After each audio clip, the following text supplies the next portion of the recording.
JRM Sports welcomes you to the following presentation of President's Athletic Conference Football, produced by JRM Video Productions.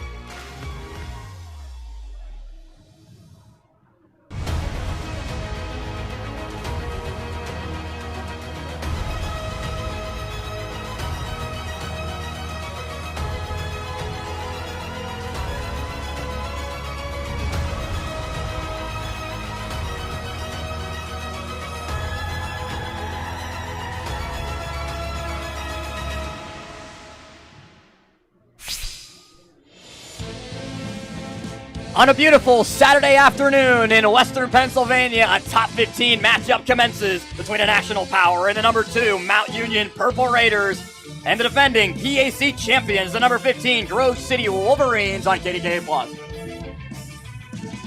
We welcome you inside the broadcast booth. Austin Bexhold, Alex Terrett, Robert Manzino joins us momentarily. This is an opportunity, Alex, for Grove City to make a name for itself on the national stage against a Mount Union team, number 2 in the country, a 13-time national champion, and Grove City has them at home. Exactly, Austin. And with the way the D3 college football schedule has changed over the last couple of years, we were able to actually see non-conference opponents, and both these teams really challenging themselves with highly ranked opponents. And we're going to see what these two do on the field today. Grove City won its first ever playoff game during the 2023 season. So what about a different story between these two programs in terms of how they do once the playoffs commences? But Grove City, one of the main teams on the rise in all Division III football. For Mount Union, though, they have been consistent. They have been very steady, a program that is always at the very top of the rankings. And a big reason why is Jacob Cockrell, a wide receiver that has come into the program and made an immediate difference. Exactly, Austin. And number 4, Jacob Cockrell on the Raiders. 3 receptions, 106 yards, 2 touchdowns last week. And one of those touchdowns being 81 yards, which tied 8th longest reception in program history. He's a player with big play potential, with a lot of speed on the outside, and he's going to prevent and change this Mount Union offense offensively and present a big challenge to Grove City's secondary. Now, if Grove City is going to be able to win this game, a big part of it is being able to control the tempo of the game. And in the running game, Ian DeMary has to be critical. And number 39, Ian DeMary, 24 carries on 81 yards and 2 touchdowns last week. Look to see a couple running backs cycling in today, but DeMary getting the bulk of the carries. Look for him to start a little bit slow, take a couple yards per carry, but slowly wear down this defense over the course of this entire game. DeMary had 24 rushes, 81 yards, and 2 touchdowns last week in the victory against number 10 Cortland for Grove City, winning a top 25 matchup. Mount Union victorious last week against number 17 Wheaton. What are the keys to the game first beginning for Mount Union to move to 2-0? And for Mount Union, it's all about playing fast. Run your up-tempo offense, get a lot of plays off early, and really challenge this stout defense. And most importantly, you have to eliminate turnovers. This Grove City defense forced 7 turnovers last week against a very good Cortland team. Mount Union cannot turn over the ball and give them really, really quick scores. For Grove City, Andrew DiDonato now in his 10th season. His first season, the team went 0-10. Last year, they win another President's Athletic Conference championship. This is another game that can really set the PAC on notice. And with Grove City, it's all about staying in the trenches. Coach DiDonato always talks about keeping your identity and run that football even if it's off to a slow start. And most importantly, they have to win on third down. Coach DiDonato said that third down is an extension of what happens on first and second. So winning those early downs and really staying away from those third and longs in this Grove City team is going to be very successful today. Jeff Dart, 58-4 all-time at Mount Union. Andrew DiDonato, 60-32 at Grove City. Both coaches coaching their alma maters. Which team will win at Robert E. Thorne Field? The action begins next on KDKA+.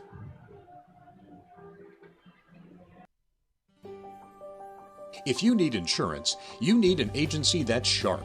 The Sharp Insurance Agency is an independent agency and distinguish themselves by providing face-to-face customer service and reviewing coverage to provide the best possible value for their clients. Hi, I'm Mike Sharp. Lean on my years of experience in the Pittsburgh area to find you the best insurance coverage, because when insurance companies compete, you win. The Sharp Insurance Agency. Contact us today to have your personal or business insurance professionally reviewed.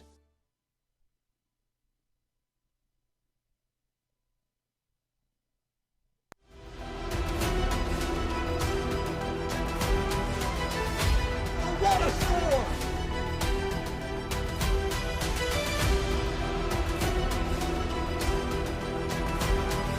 Runs his way into the end zone. to the races to the 20, 15, 10, 5 into the end zone again.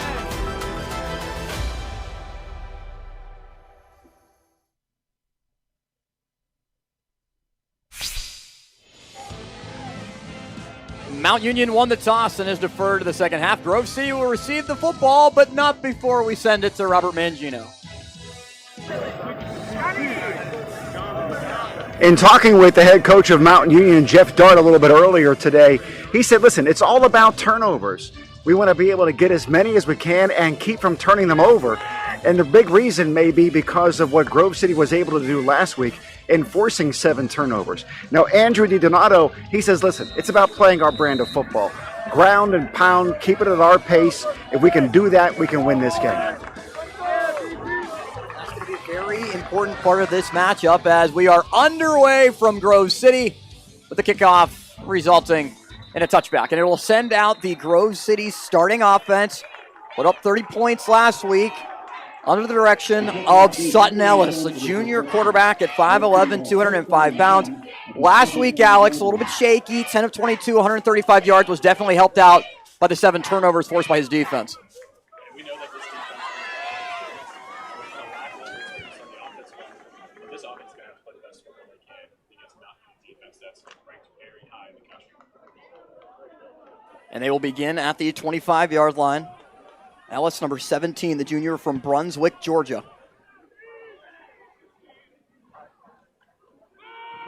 Hands it off. Demary runs over a defender. Ian Demary, great start to the game. A strong run. It's actually Shepard Miller that gets the first carry, a freshman, 5'10", 210-pound back from IMG Academy, and he's able to gain 9.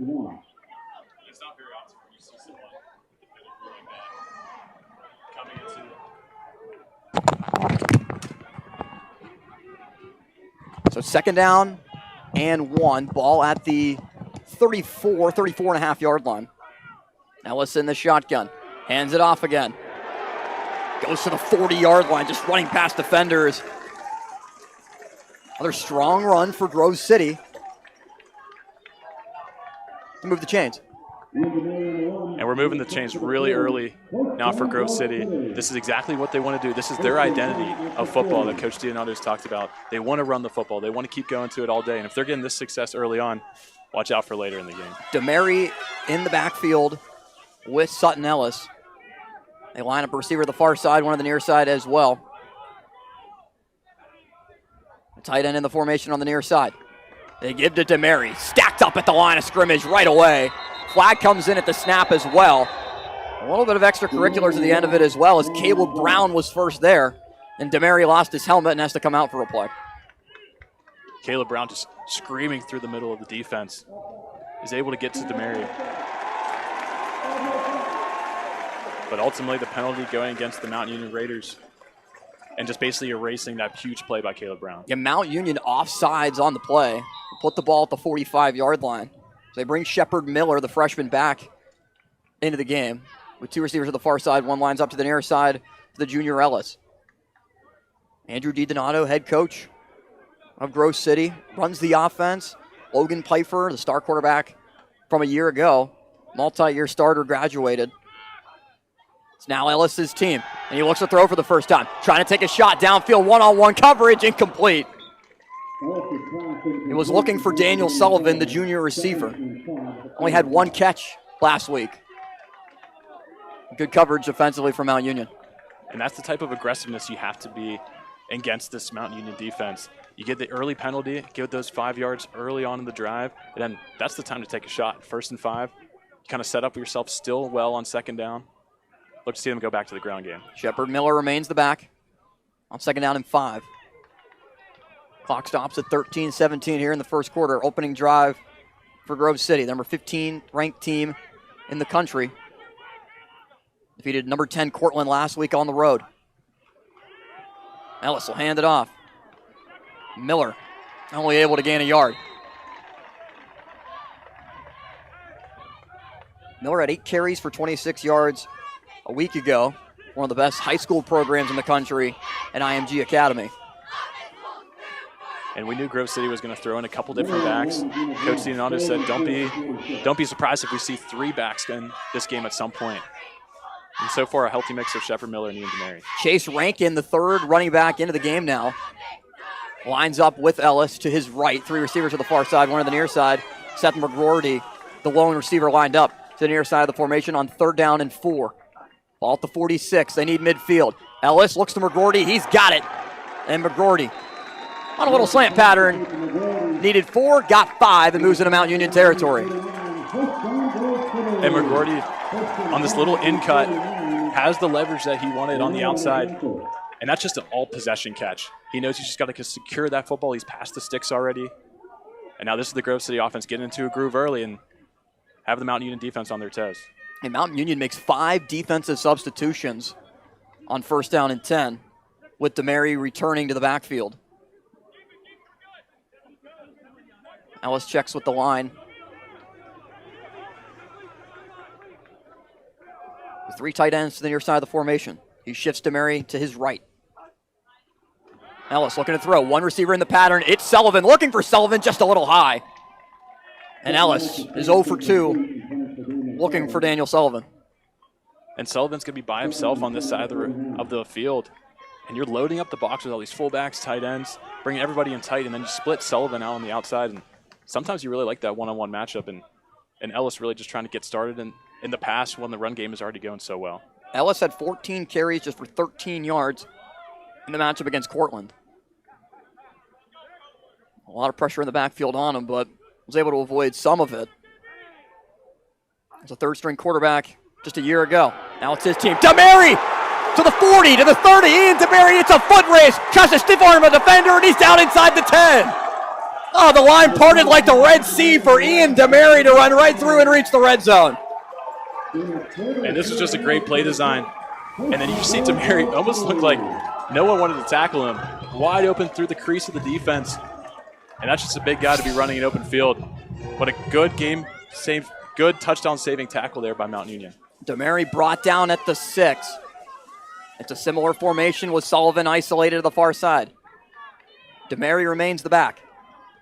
Anthony Brunette, the fullback in the formation. They go to DeMary. He's brought down. Stacked up at the 10-yard line. And a little bit of a push afterwards. Gabe Ganelli, the sophomore from Hampton High School in the area, is the one that made the initial push. You're going to see a little bit of substitutions now for Grove City. DeMary comes off the field. A lot more receivers out now. 2nd and long on the goal line, or on the 11th-yard line.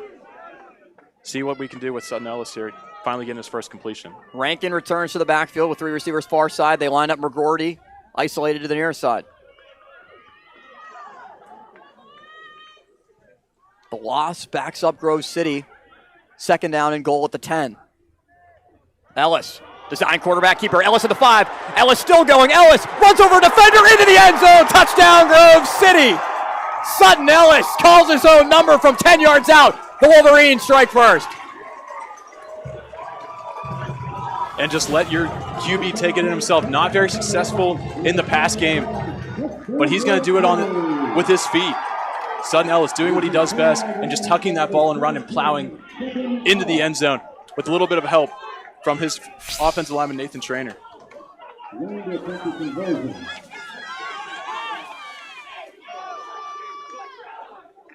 Wolverines on to attempt the extra point. With a good snap and a good kick to make it a 7-0 game. Grove City strikes on its opening drive, a drive that took less than 5 minutes against Mount Union with 10:22 to go in the first quarter of play. Purple Raiders will receive the football when you return to Grove City.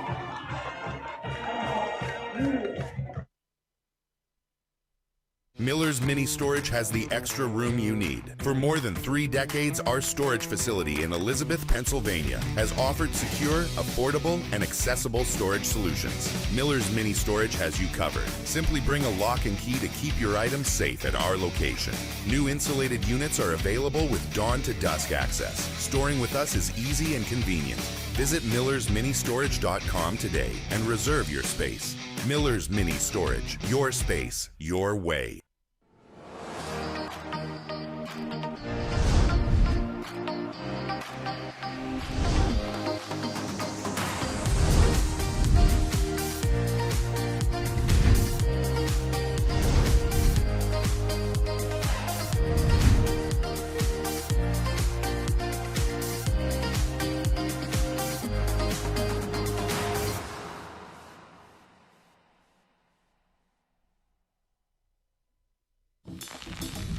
This is a meal. We're talking a good food that makes you feel good meal. You feeling that? Now, meal this. A salad for the first time in a week meal. A catching up with your ex meal. So, how's your mom? Been there. Ooh, a scoring cool dad points meal. Obviously. Thank you. Do I spy an I need 5 minutes to myself meal? Whatever you're feeling, at Panera, it just meals good.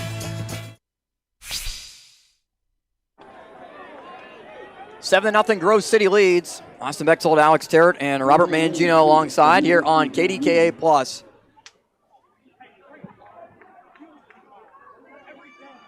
As the Purple Raiders will receive it, trailing 7 0 in a drive that ultimately, Alex, was just bully ball by Grove City.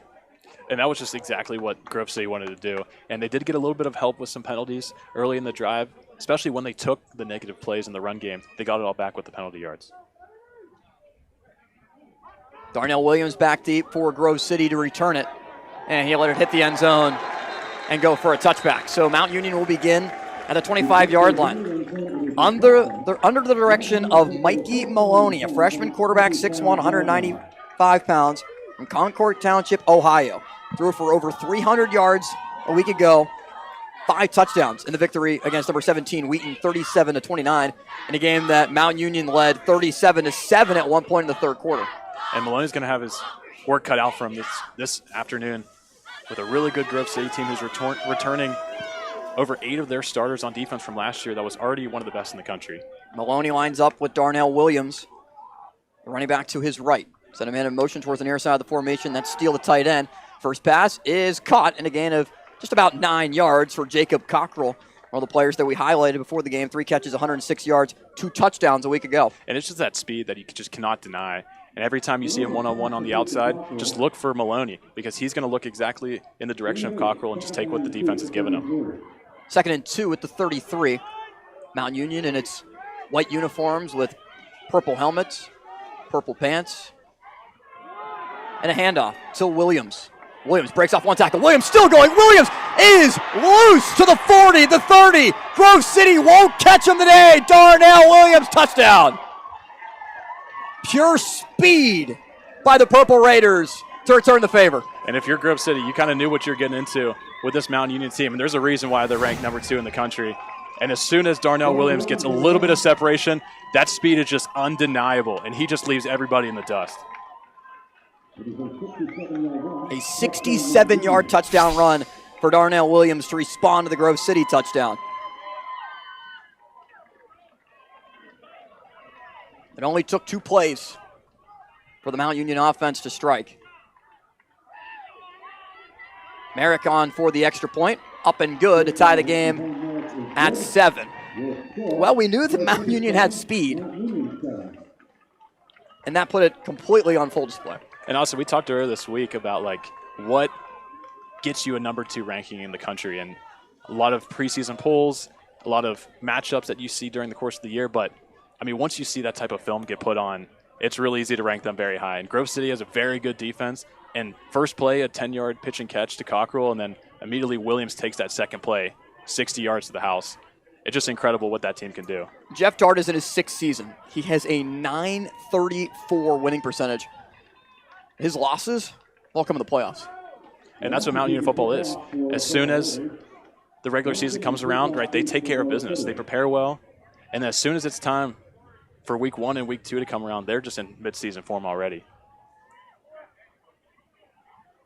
First meeting between these two programs since 1979. A matchup that's been dominated by Mount Union.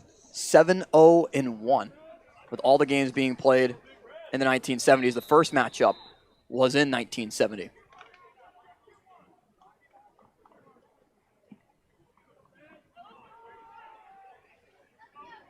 So Mount Union to kickoff. And it's a short kick that will not reach the end zone and be taken from about the 7-yard line for the Wolverines up past the 20-25 and taken down at the 26-yard line of the Grove City offense. Will begin its second drive after an injured player for Mount Union is trying to make his way off the field, but at the moment needs some assistance. And Austin, this drive is probably the biggest drive of the game for this Grove City offense. You have a big score of your own, and then those big splash plays that you need to limit for Mount Union, and they just hit you with one right away. Just how do you respond? And Coach DiDonato has always talked about what your circumstance is and what are you trying to achieve in a game. And right now, you got to stick with your identity. You have to stick with the ground game and then keep pushing forward. Yeah, when we talked to Andrew DiDonato, a big part of this was, as you mentioned, focus on what the vision is, not the ultimate circumstance of what happened is. And a big thing is, and some people might consider it cliche, but to be able to focus on what comes next rather than what's already happened in the past, that's a good mentality for the defense to have after just 2 plays. Mount Union reaches the end zone. As it was Jeremiah Tillman that was helped off the field on special teams after the run back to the 26.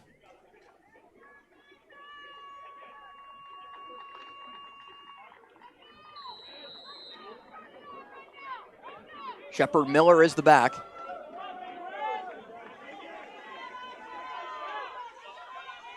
Also bring an extra tight end into the formation.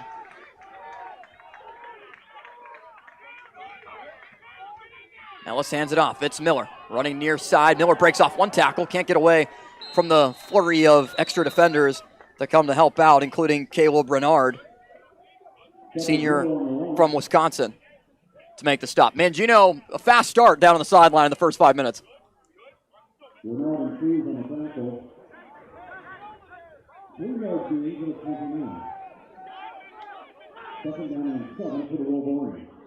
Ball control.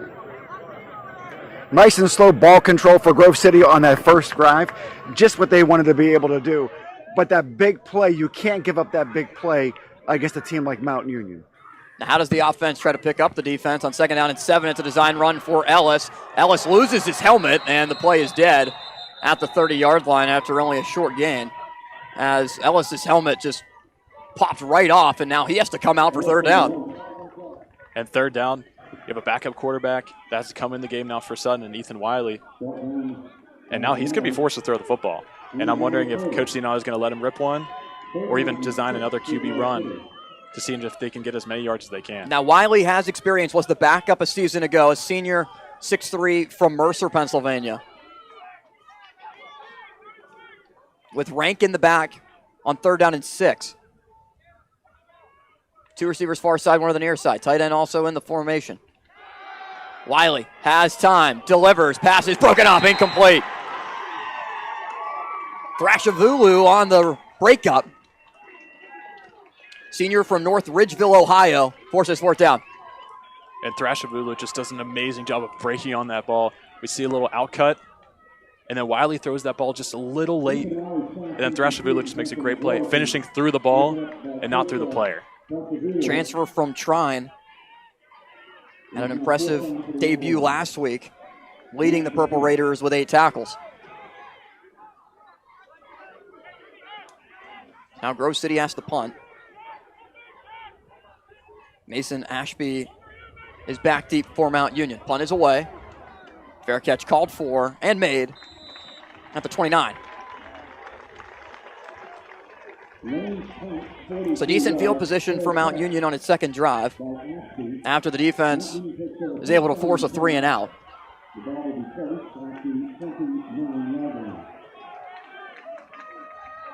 And even though, of course, obviously it is early, this is a point in time where after Mount Union was so quickly able to respond, the Purple Raiders can go up by a touchdown. Things can become a lot more difficult for Grove City.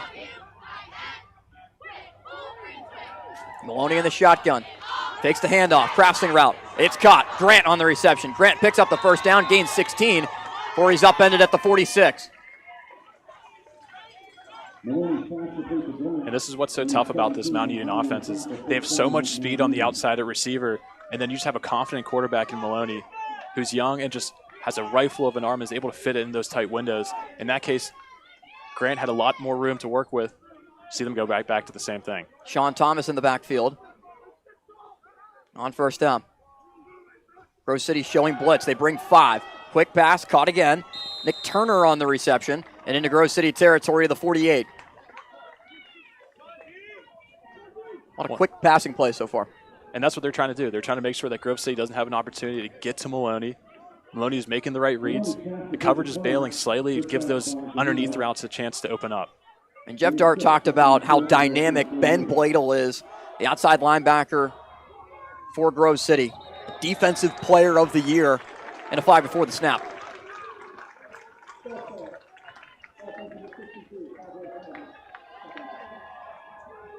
So a false start on Giovanni Kennedy, the left guard, 6'1" senior. Will back the ball back into Mount Union's side of the field for 2nd and 9. And also, you talked about how these short passes have been really intricate and really beneficial for this Mount Union offense. But now with the penalty, kind of forces you to go a little bit farther than a 5-yard out route. We'll see if they take that on 2nd down. The lineup, Bladel, now right over the ball. Fake the handoff, quick pass again. It's caught. Nick Turner on the reception and picks up the 1st down. Back-to-back plays for Turner. And you got to love the work that you get from the slot position. And the slot receivers, we're used to having a lot of speed on the inside, but also the agility and the quickness to get out of your break, immediately get your head turned around to the football. And once again, Maloney just putting the ball right on the money. Ball in the near side hash. 2 receivers line up, far side to the near side as well. Thomas a couple of steps away from Maloney. And another passing play. Maloney with Bladel giving chase is able to get away. Maloney hit as he throws. It's caught by Turner again. Turner inside the 15-yard line with double coverage around him. The senior from Dallas, Texas continues to move the chains. And Turner comes all the way across the field. But what helps is that Maloney extends the play by rolling out, gets a lot of pressure in his face, gets away from the pocket, and even on the run, just putting it right in Turner's hands. And Turner's lined up far side of the field. He's lined up near side. Last 3 big passing plays. Ball gone his direction, had 8 catches in the win against Wheaton. 1st and 10 at the 14.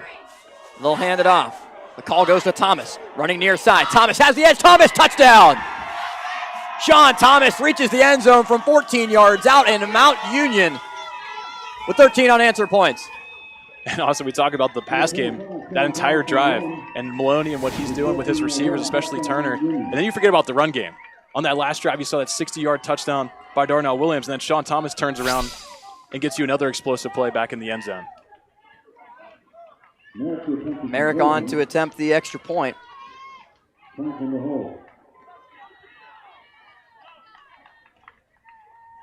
After a 72-yard drive, it's capped off by the Sean Thomas touchdown, which makes it 14-7 with 6:27 remaining in the first quarter of play.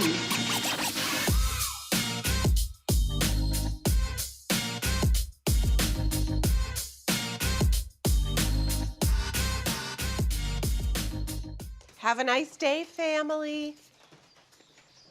What would they do without me? Can someone fix my hair? Must have cheesy eggs. I can't find my keys. No! Never!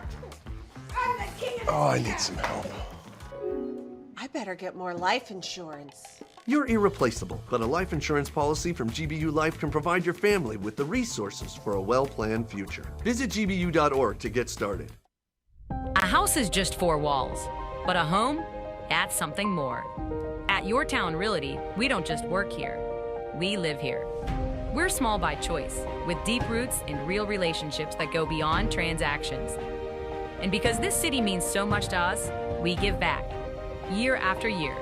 It's not about being the biggest, it's about being the one that feels like home. Your Town Realty, locally owned, community grown. If you need insurance, you need an agency that's sharp.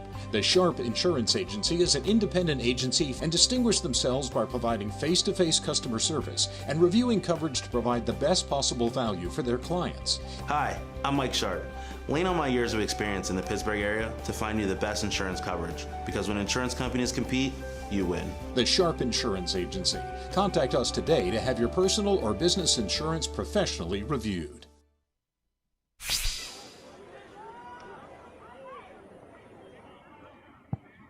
Mount Union leading 14-7 here at Grove City. In a matchup between the number 2 team in the country, the Purple Raiders, and The Grove City Wolverines, number 15, highest ranked team in the President's Athletic Conference. Washington and Jefferson losing last week against Utica in our game of the week. W&J was receiving votes. Westminster as well receiving votes, but neither in the D3Football.com top 25 polls.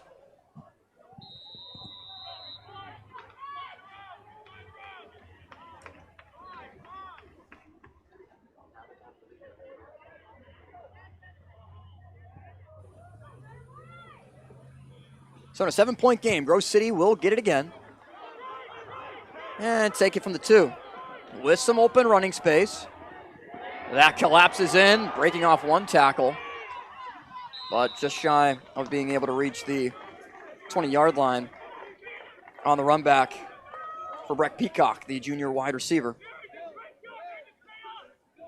As the touchdown, Alex, for Mount Union, a lot of good blocking, but also some missed tackles defensively from Grove City. And so what's going to happen here is you're going to see the fullback steal is going to make a backside block. You're going to see every single Mount Union offensive lineman step down and take the person in front of them.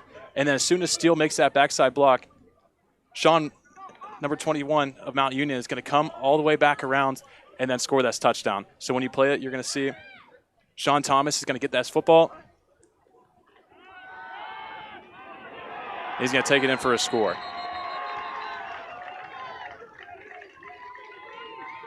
And on the first play for Grove City, a loss in the backfield as Ellis is drilled for a loss of 8.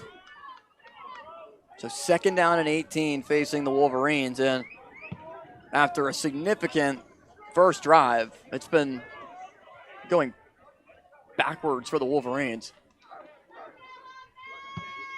But the ball now at the 8.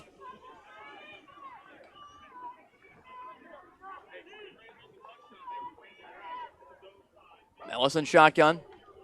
Looks to throw. Crossing route. It's caught. Sullivan tried to put his foot in the ground and get away from the defender, but only makes his way up to the 11. It's a 3-yard gain. And now you're kind of just doing a little bit of catch-up work now for Grove City.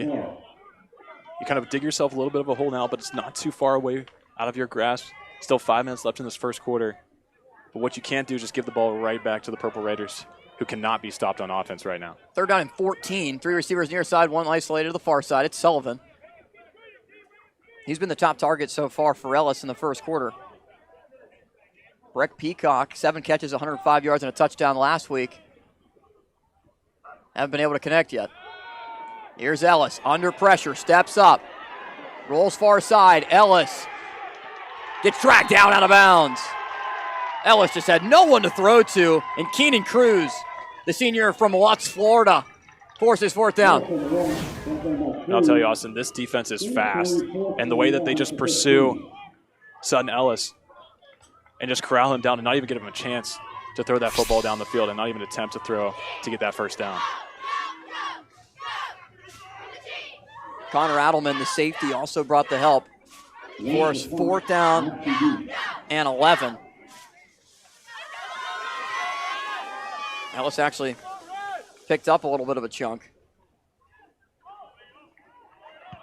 Punt is away for Brady Lane. Takes a hop in, out of bounds. Brady Lane was the newcomer of the week in the PAC. A week ago, the Grove City punter, kicker, wearing number 85. So the punt ends up being marked down at the 46 in great field position for Mount Union. And it seems like it just gets easier for the Mount Union offense because now they're already starting at midfield. Their defense does their job. Now the offense is right back out there, and they're going to keep going quick and keeping this Grove City defense guessing. Mount Union scored 20 points in the first quarter last week. Grant on the reception. It's dragged down by Noah Wheeler, but not before he reaches the 37. There is a flag down in midfield.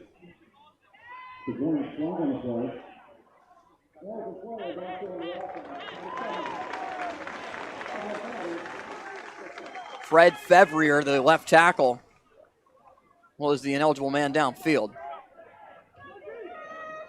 And we'll back the ball to the 41.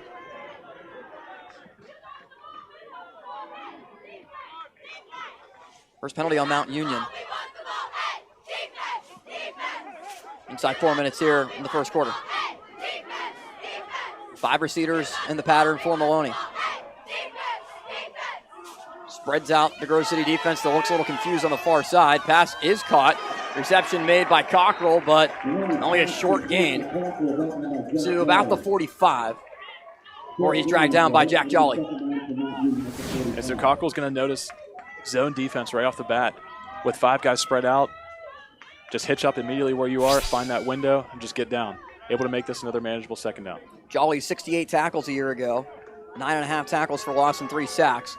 One of the main leaders in the middle for Grove City defensively.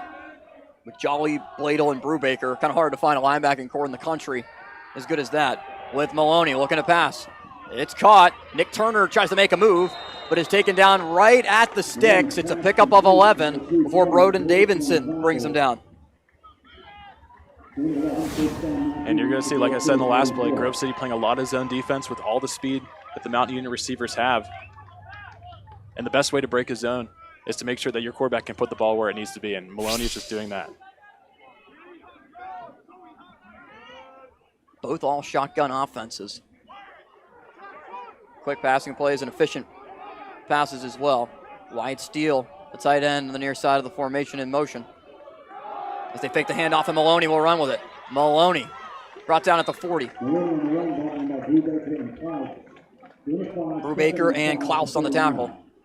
Not before a gain of 5. You see what the damage that can be done with the 2 running backs, Williams and Thomas, and then all the damage that the receivers are doing in the passing game. And now you sprinkle in a little bit of QB power there with Maloney there on the inside. Maloney now with 50 rushing yards on the season. Threw for 5 touchdowns a week ago. Has 2 receivers on the far side, plus a tight end, one on the near side. Williams is the back. They fake it his way. Looking to take a shot. Maloney has a man. It's Turner, but just overthrew him.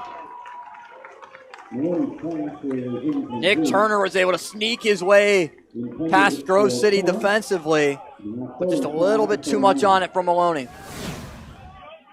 And Turner kind of springs free a little bit. A little bit of messed up coverage there by Grove City. And Turner gets a little bit of separation. He puts on the Jets. Maloney not able to hit. That's a big opportunity miss for the Mount Union Raiders. So 3rd down and 5 for Mount Union. Currently in no man's land at the 39. Grove City brings the pressure. Quick pass, incomplete, almost intercepted. Threw it right to Ryan Montgomery, the safety. Already 2 interceptions this season, and it brings out 4th down. With the offense remaining on the field to start at least for Mount Union. And Maloney kind of sails this pass a little bit, and Montgomery's in the right position, but he's kind of anticipating that the ball is going to be caught and kind of gets stuck trying to tackle first, not able to play on the ball. The Grove City faithful trying to get the defense riled up on 4th down and 5 with Williams the back. Grove City brings pressure. Pass is caught by Turner for the first down, but a flag comes in at the 30-yard line. See if there's potentially pass interference or what the call was on 4th down.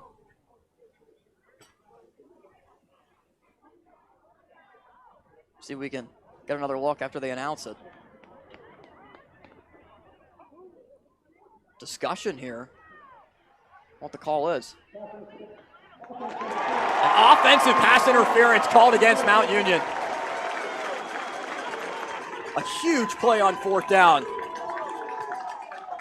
And I want to take another look at this because we see Cockrell almost get the best of him in the middle of his route and kind of runs into the defender. And anytime you run into the defender that late and that far into your route, it's going to be called pass interference. So the penalty backs up Mount Union now to its own 46. Now the Purple Raiders will have to punt. Mike Franklin will punt it away. Costly penalty. Low snap. Gets the punt away. And it's fielded at the 4. Dominic Danino To the near side, out of bounds as he approached the 15. Under a minute remaining in the quarter. So it was Cockrell, ultimately, that was the one that was called for the pass interference.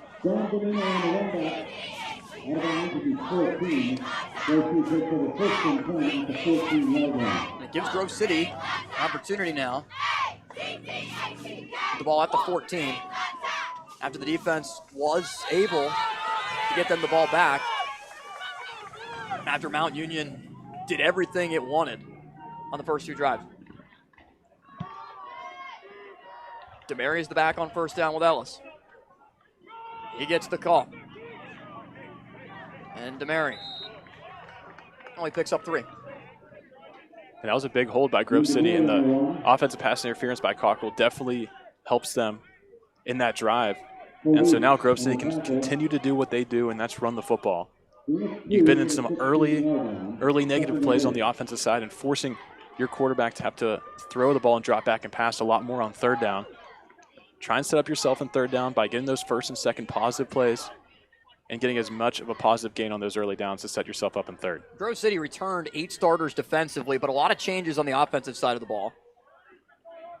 Ellis at quarterback, DeMary the main running back. Mostly all new wide receivers other than Daniel Sullivan, who has some veteran experience. It's Ellis looking near side, incomplete. Thrashavulu once again on the coverage. He was looking for Peacock. And Grove City really likes the matchup outside with Sullivan. But just the secondary for Mountain Union, just really quick on their breaks and making a play on the football and really limiting how much this Grove City can go to the air.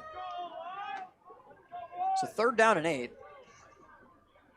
Sam Penna comes in as an extra receiver to the near side, number 8, a junior from Johnstown, PA. Rank in the back on third down. Lines up to the left of Ellis. Ellis has time, and it's broken up at the line. Batted down. Caleb Brown makes another play. The bandit linebacker to force fourth down. And Caleb Brown's done some incredible things on the run defense. But as soon as he gets his pass rush, he's going to put his hands up and bat that football down. And Ellis was trying to get his crossing route to Sullivan over the middle of the field. Unfortunately, not able to get there because Caleb Brown bats it down. And if you can't get to the quarterback, just put up a hand and try to put it in the best position possible. Like a moving target. Be able to knock it down. Brady Lane, the freshman, on to punt.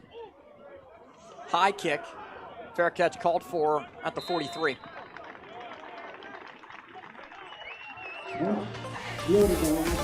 First quarter comes to an end with Mount Union leading 14-7 at Grove City. Non-conference action on KDKA Plus.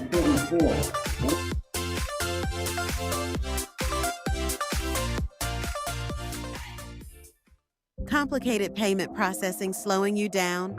Tired of the same old event management system? Wishing your donation campaigns could run themselves? We can help. Whether you're with a corporation, EMS agency, fire department, school, or small business, eServices Payment Technology has something for you. What started as a top-notch payment processing system has turned into a digital phenomenon. Digital payments, membership management, fund drive optimization, marketing consulting, and reserved seating. Yes, schools, I'm talking to you. If you have a payment, we have a simplified process. Visit eservicesstack.com today to organize your organization. At Laway, we understand the power of personalization. From hats to water bottles, our expert services include screen printing, embroidery, and a variety of promotional items. We also specialize in team sports gear. What truly sets Laway apart is our dedicated design team, including our talented on-staff graphic designers and exponential customer service. Choose Laway to make a lasting impression on and off the field.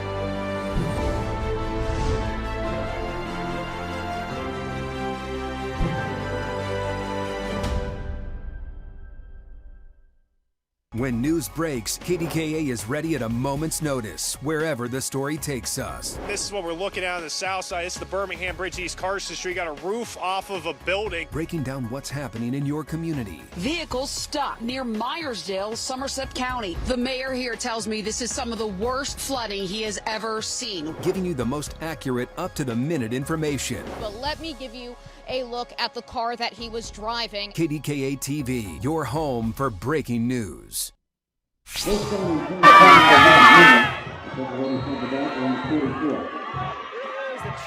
for Grove City, they're excited because Grove City down by just 14-7. Austin and Alex, and when you look at this matchup so far, Grove City with that nice drive to start things off and a couple of explosive plays for Mount Union, and now a bit of a chess match going on, trying to fill each other out. And the first time we see Ben Bladel make a play, Mangino, for a loss of 3 yards. Bladel reaches the backfield for TFL. And also, we were just waiting to say his name today. Just been really, really quiet in that first quarter, but not going to be starting in the second quarter. And Coach Dart told us Bladel is just somebody that immediately pops off the chart. He said that if you watch a game for Grove City and you don't notice Ben Bladel, you're blind. He makes that many plays, and he lines up in multiple different areas of the field. Now currently behind the right guard, trying to break up the play as the pass is caught on the far side by Grant. Grant breaks a tackle. And as he was able to get away from Dominic Danino, stepped out at the 49. And Austin, we keep coming back to just the playmakers that Mount Union has and just the tempo that they want to go to. And there's just so many players you have to account for in the pass game and in the rushing game. But Devion Grant has been that guy that's always been found wide open. 3rd down and 6. The lineup, Grant on the near side of the formation.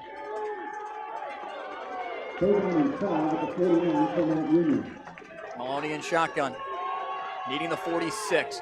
They'll hand it off near side. Williams has space. Williams is taken down. It's going to be close as he needed the 46. Looks to have only made it to the 47, and that is the case. As Bowden Davidson was in on the tackle, also Caleb Brubaker giving chase. And on 3rd and 5, going to the run game. The only way you do that is if you know you're going for it on 4th down, and that's what this Mount Union team's going to do. Mount Union going quickly. Back to the line of scrimmage on 4th down and 1. Now we'll check to the sideline.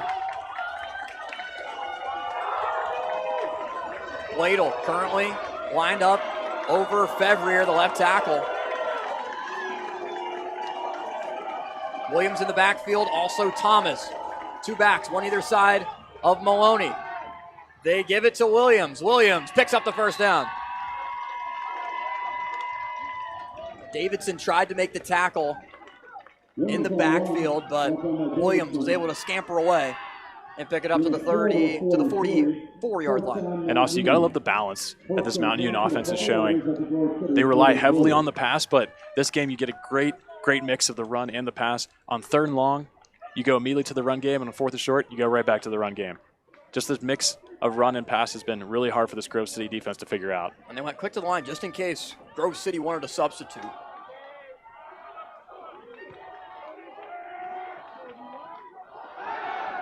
Quick pass is caught.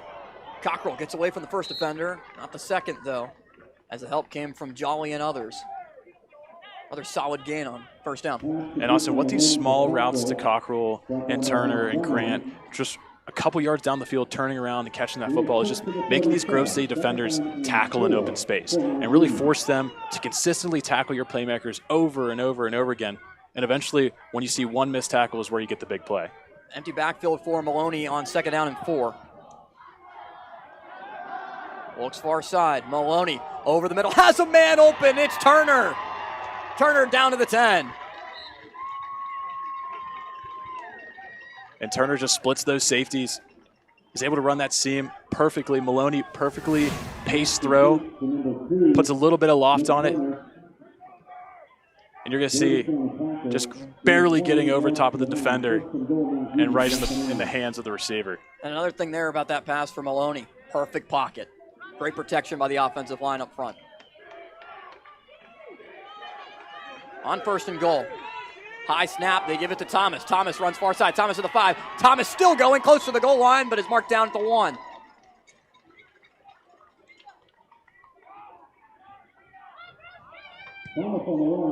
It's a gain of 9 on first down. And that's just been a great job from Mount Union. And you, Austin, you highlighted earlier is this offensive line is playing phenomenal, giving Maloney enough time to throw, but then also giving players like Williams and Sean Thomas the ability to run with open holes. And you can't say enough about this strong, stout offensive line for the Purple Raiders. Second and goal at the 1. Empty backfield for Maloney.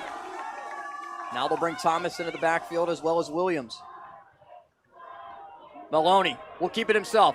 Maloney into the end zone. Touchdown, Mount Union. Mikey Maloney on the option decides to keep it himself and finds the end zone. And that's a great pull there. Immediately is able to escape the pocket. And just once again, that offensive line just providing so much running room. And he even kind of goes around Steele, who was making that block and on the ground. Running behind a veteran offensive line. Fevrier at left tackle is a senior. Kennedy at left guard is a senior. Pat Lavelle, the center, a junior. Mason Fortner, graduate player at right guard. His extra point is up and good. And Mitch Coffey, the junior, 6'3", right tackle, helping to provide the push for the Purple Raiders. Up by 2 scores, 21-7 with 10:38 remaining in the second quarter.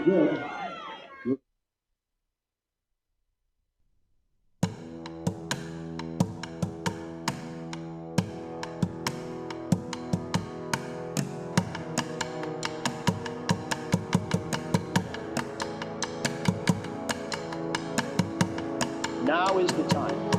Today is the day for us to strike out and move forward in confidence and faith.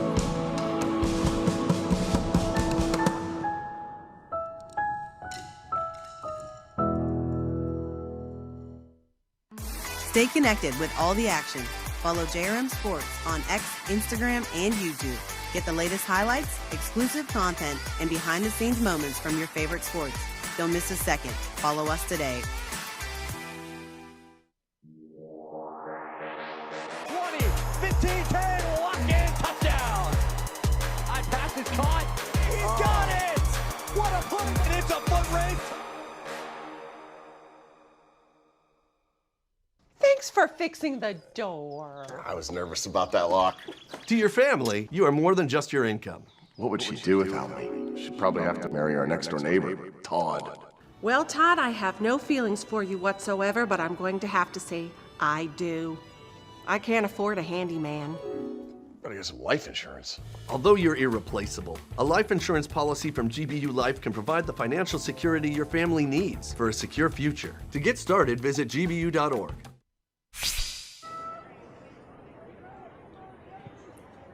Grove City defense looking for some answers. Already 21 points up on the board for Mount Union with 10:38 remaining here in the first half. The last ranked matchup for Mount Union on its schedule. It's a bye next week, and then we'll be at Baldwin Wallace on the 27th, but just an impeccable program built on success. 13 national championships, 23 championship game appearances, had 33 undefeated regular seasons, and 35 OAC champions. As Grove City will begin at the 25.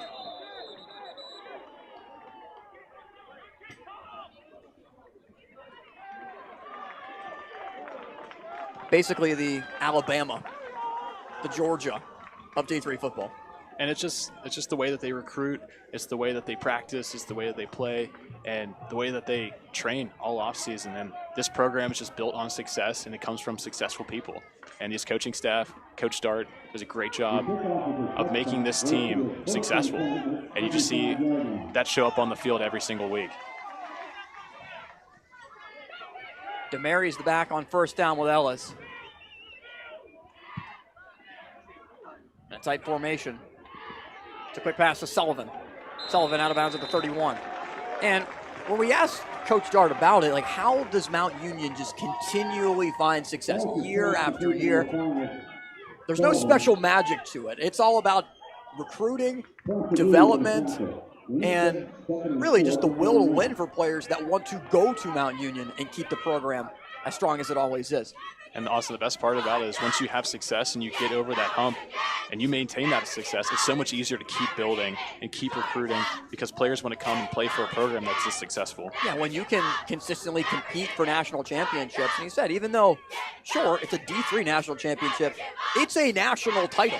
It still holds a lot of weight as DeMary puts down the pads and makes it to the 34, 1 yard shy of a first. And also we talked about how these teams haven't played each other in such a very long time, and you're wondering, like, how do these programs meet again in 2025? And it all comes from Coach DiDonato wanting to see if his team can compete on the national stage. And Coach Dart wants to challenge himself as well. Grove State's a very good program. And you're kind of simulating that postseason type of feeling right now in week 2. 3rd down and 1 at the 34. DeMary is the back. Tight formation with only Sullivan, the receiver, isolated to the near side. They'll give to DeMary. DeMary needs the 35, and he's got it. Makes it just about to the 36.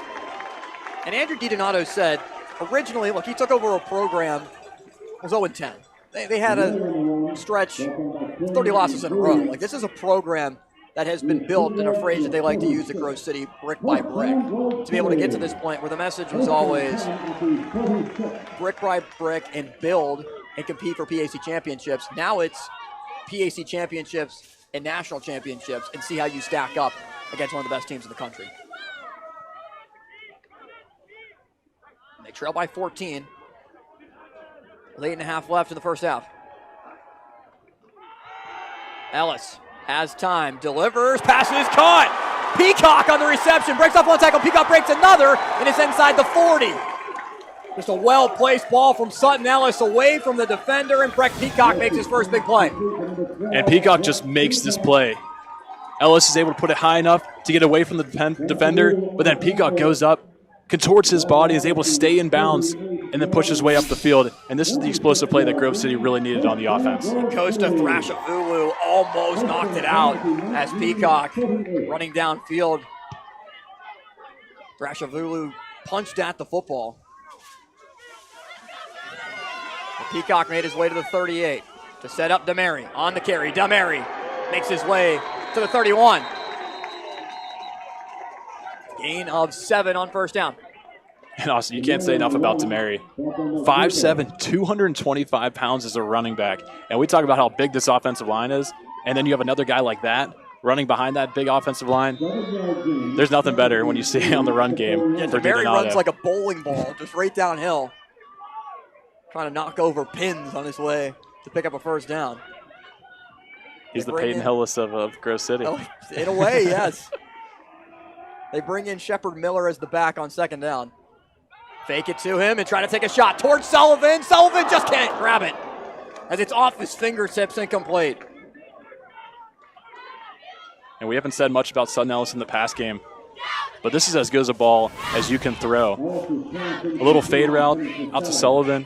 Got that one-on-one coverage that you've been looking for. The run game has set you up perfectly. And it's just an inch out of Sullivan's hands. If he makes that catch, that's a touchdown.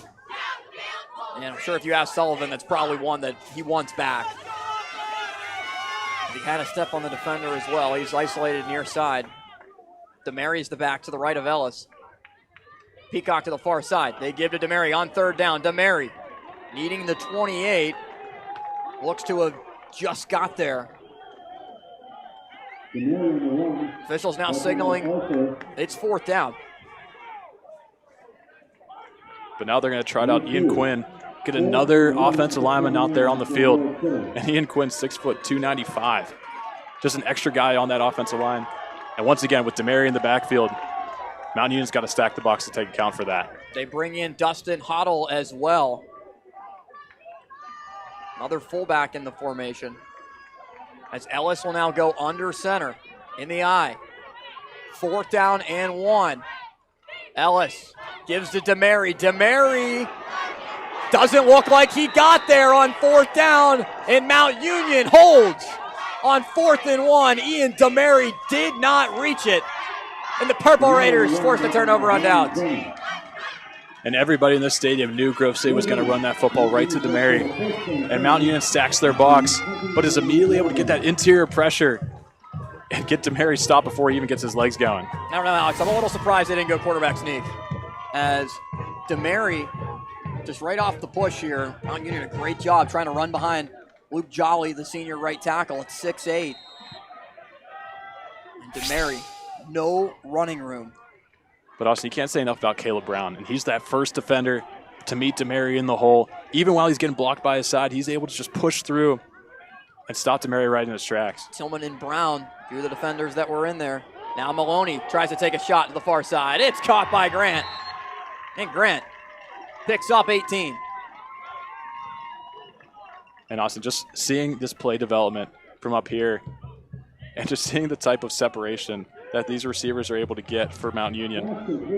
And Grant just running that out route to perfection all day long and Maloney finding him. It's those type of first down plays that get these drives going. Yeah, he beat Danino right off the snap to move it to the 46. Plenty of time for Maloney, 6 minutes remaining in the half. Man in motion to the near side is Turner. Maloney, Danino jumped the route on Grant there. Forced the incompletion as Danino, if he just had an extra step, might have been able to create a big play. But Austin, what we're seeing here now is, once again, they do the same thing, out route right to Grant. But now it's, when do they set up that double move? They're getting Danino to really break on that football quick. Don't be surprised if they go double move and try and go deep. It's a Grove City defense that forced 7 turnovers against Cortland. Still looking for number 1. 2nd and 10, quick pass is caught. Steele, the tight end. The senior from Tampa, Florida, was into Grove City territory at the 49. And Steele's done so much in the run game and as a blocker and setting up a lot of these big runs. He's able to get a little bit of love there on the outside, a little bit of a dump off to him. Able to spring forward for 5 yards. So 3rd and 5 for Mount Union. Williams is the back, with 3 receivers to the far side of the formation, 1 near side. Boyda lines up over left tackle. Quick pass, it's caught. Cockrell on the reception. And those quick slants have been a deadly play for Mount Union. Well, and we talked about how Grove City has to eliminate that big play. So you're going to see all these secondary players really giving a lot of cushion to these guys like Jacob Cockrell. And I'm just giving them that underneath pass. At some point, you got to be pushing up a little bit farther and be ready to play some man defense and try and stop this. Noah Wheeler at corner, number 1, a sophomore for Grove City, was the PAC Defensive Player of the Week last week. Had a pick 6, 2 total interceptions in the game. They've been going away from him and trying to pick on Danino. Back to the running game. Nothing there is Jolly. It is in on the tackle with Jordan Karcheski after only a short gain of a yard. And if you're Grove City, your defensive line is doing your job. First down, able to stop him to a 1-yard gain. And now this is the type of formation and the type of play design that Mountain Union wants to have. And they were going to look at Turner, they're going to look at Grant, especially over the middle of the field. Mount Union will receive the ball to begin the second half. Trying to double up Grove City. Maloney, plenty of time, looking towards the end zone. It's caught! Nick Turner! And now rolled incomplete. Don't worry, Austin. I think everybody in the stadium thought that ball was caught. But the ball went right through Turner's hands. Beautiful ball by Maloney. Like you said, a great pass by Maloney, but Turner's just running up the middle of the field, and with how much zone defense Grove City is playing, there's that little separation piece that Turner's able to exploit and almost able to make them pay. Yeah, Turner just could not survive the ground. The old Jesse James rule. As the ball came out. Don't bring that up. As it hit the ground. Don't bring that game up. Des Bryant, was that a better one to use? Yeah, that's better. Yeah. Those were closer plays than that was. That was an obvious drop, but as Grant had the football going to the ground, looked to have been a touchdown play, but now Grove City will now have Mount Union call timeout. And a 21-7 game. Clock stops. And the clock is actually rolling right now. At 3:50, they got to stop the clock. Well, the referees eventually figure out the time that has to be put back on, right around 3:55. So that's the first timeout. Second timeout charged to Mount Union. Grove City still has all 3 remaining. It's a big third down play. This is a big third down play. This is what you want to do as Grove City. You want to put them in third and long. You set yourself up nice with the first and second down plays, and you honestly dodge a bullet with that Turner drop in the end zone. And now this is your chance to get off the field. And if you're Grove City, you need to get back in this game. You need to get your offense the ball. And also, you got to limit the type of points that Mount Union's putting up. And they're putting up quick. You have your opportunity to stop them here. They're pretty far out of field goal range, or at least make it a really, really tough field goal for Mount Union. And then you also give yourself a chance for a 4-minute offense to finish this half. Yeah, Merrick, the kicker, senior, 1 for 1 on field goal attempts, just a 24-yarder. Kind of in that position on the field where might be too long for a field goal, and you want to try to punch it in. See what happens on 3rd down and 9. 2 receivers far side. They'll send one in motion to the near side. That's Allen. Pass over the middle is broken up. That time, Dominic Denino was able to force the incompletion, looking for Cockrell. And Denino sees this route all day long from Jacob Cockrell. That slant over the middle of the field, but he breaks aggressively on the football and is able to play through Cockrell's hands and punch that ball out before he even gets a chance to catch that. An extra defensive lineman comes on the field now for Grove City on 4th down and 9 as the offense stays on the field for Mount Union. 4th down and 9. And Austin, I'm looking to see if Turner's going to work this middle of the field here. You've seen him get able to spring forward into the seam. Let's see if they go back to him. Grove City brings 4. Maloney delivers. Pass caught. It's Turner. Good enough for the first down. He needed the 25. He got to the 24 and picks up the first. So I got the right player, wrong route. So Turner's able to, instead of go over the middle of the field, he's going to break out once again on that out route. They're going to give it to him all day long. And for Grove City, that's just a heartbreaker of a down. You have that 4th and long, 4th and 10 in no man's land. But Mount Union just too explosive on the offensive end. Yeah, those types of routes have been difficult for Grove City to defend today. As Maloney will keep it himself on the option. Maloney gets away from one defender. Maloney still going as Denino could not wrap him up, and he tiptoes out of bounds after another first. And Coach Dart's been doing a great job of setting up that quarterback run for Maloney. And Maloney at 6'1", 195, he's a pretty good running threat. And he just takes long strides. You don't see him really burst with acceleration, but he's able to get that separation as soon as he pulls that ball. Jeff Dart, the 2024 Larry Karras OAC Coach of the Year. It's the second time he's won the award. Won the OAC in an undefeated regular season, all 5 of Dart's years. Pretty incredible.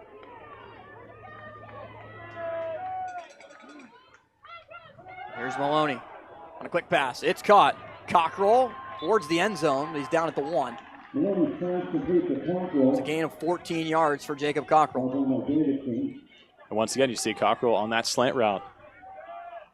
At some point, these Grove City defenders are really going to have to play up tight in front of Jacob Cockrell's face and let him at least force him to do something underneath. But you just see him just having pitch and catch with Maloney. 1st and goal for Mount Union at the 1. Williams is the back. Last time the Purple Raiders had this situation, Maloney kept it on his own on the option. Will now bring Thomas into the backfield. Give to Thomas. Thomas! The pile moves forward. Short, though. Just inches away from the goal line.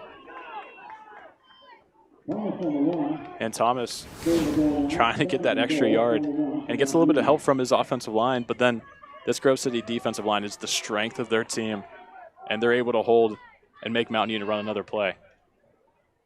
Approaching the 2-minute timeout. That is the final play before the 2-minute timeout. And we step aside with a 21-7 score. Mount Union out in front and knocking on the door of scoring again before halftime. Quiet on set? No way. This is Jake's time to shine, and Ryan's, and our crew. Cameras, check. Drones, Check. Checking that shot we just checked? Double check. We ain't got time to chill. We're out here capturing this action.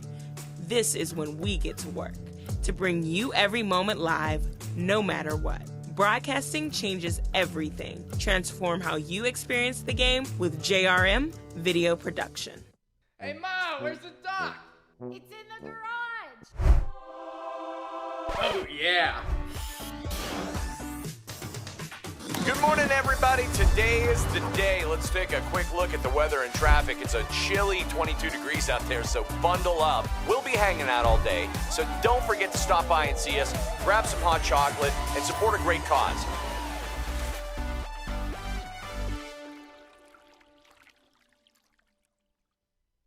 A house is just 4 walls, but a home, that's something more. At Your Town Realty, we don't just work here, we live here. We're small by choice, with deep roots and real relationships that go beyond transactions. And because this city means so much to us, we give back, year after year. It's not about being the biggest, it's about being the one that feels like home. Your Town Realty, locally owned, community grown. I think this is a model institution. You are a point of pride here in the Commonwealth of Pennsylvania.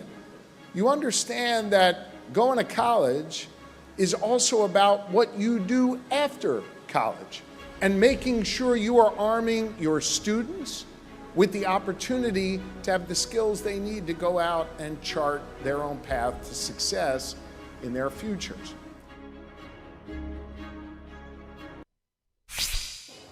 Mount Union built a 30-point lead in its game last week against number 17, Wheaton, trying to grow this lead to 21 against the Wolverines. On the handoff, up the middle. Williams pile moves forward into the end zone. Touchdown, Mount Union on 2nd and goal. The Purple Raiders, after the 2-minute timeout, strike again to grow the lead. And that's just such a dominant performance by Mount Union. And just be able to push their way up the field through the pass and then finish it out with the run. And that's just running straight up the gut. And this Mount Union Purple Raiders team is just a different breed of offense. Yeah, Kennedy and Lavelle helping to get that push on the defensive line of Grove City. As Merrick's extra point is perfect. Make it 28-7. And Mount Union will get the ball to start the second half. This is what a powerhouse program looks like. And it does, Austin. And that first drive for Grove City, when they had that big run by DeMary, set themselves up for that touchdown on the first drive. But ever since then, it's been all Purple Raiders football. And this is what you get when you play the number 2 team in the entire country. Yeah, and it's a defense for Grove City, the top 10 defense in the country, and is a defense that, one, has to respect the speed of Mount Union, and they're playing off a decent amount, and that's what opens up the slant routes to be able to just methodically move the ball down the field. And that type of speed definitely inhibits you to actually play up on the receivers, and you're kind of letting them just do what they can do, run those intermediate routes, those underneath routes, and you're going to see in the second half, I think that this Grove City defense is going to play a lot more aggressive and really try and go for that turnover, which they had 7 of last week.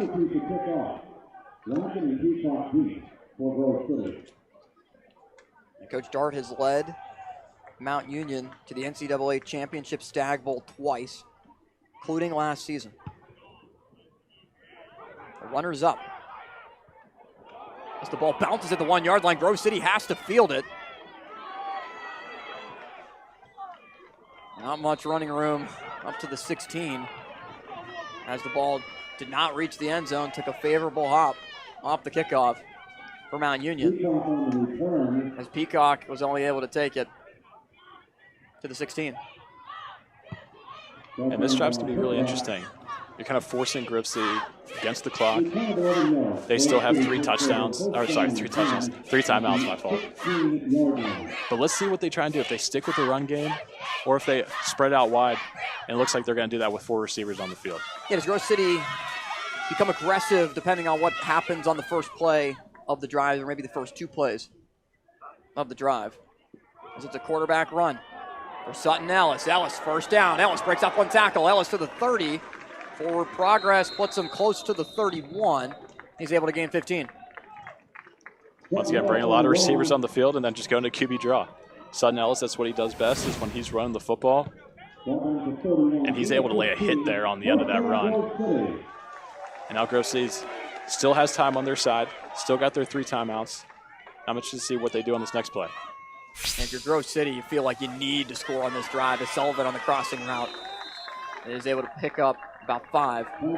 The difference is, on some of these crossing routes that Grove City has also had some success with, they pick up 5, Mount Union picks up 10 to 15. Exactly, and that's just that breaking that first tackle and getting extra separation out of your break. And Sullivan's still able to do that, but it's not as much as we've seen with Cockrell. Ellis over the middle, and a little bit of miscommunication with Peacock as he never looked for the football. As Peacock broke in, it seemed like Ellis wanted him to break out a little bit. More so, instead of the middle of the field, break towards the numbers. That sets up 3rd down and 5. They're going to go the same thing, keep their 4 receivers out there. They pulled DeMary out and keep with that pass look that they're looking for. Sam Penna lined up in the slot near side. Closest defender to him at 10 yards away. The linebacker now drops in coverage. The pass is caught. It's Peacock on the reception, and he sits down at the 46. That's a big first down to get, because now you're not worried about giving the ball back to Mount Union. You have a fresh set of downs now, and the playbook just opens up a lot more. Clock under a minute. Ellis has time, delivers off his back foot, and it's broken up.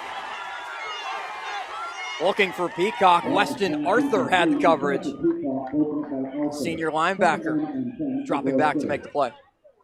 And Peacock's really quick getting out of his break, but Weston Arthur has a at the linebacker spot, is able to really come out there and help out on that pass defense. Yeah, good play to break on the ball against one of Grove City's top targets. For 2nd and 10 with 47 seconds.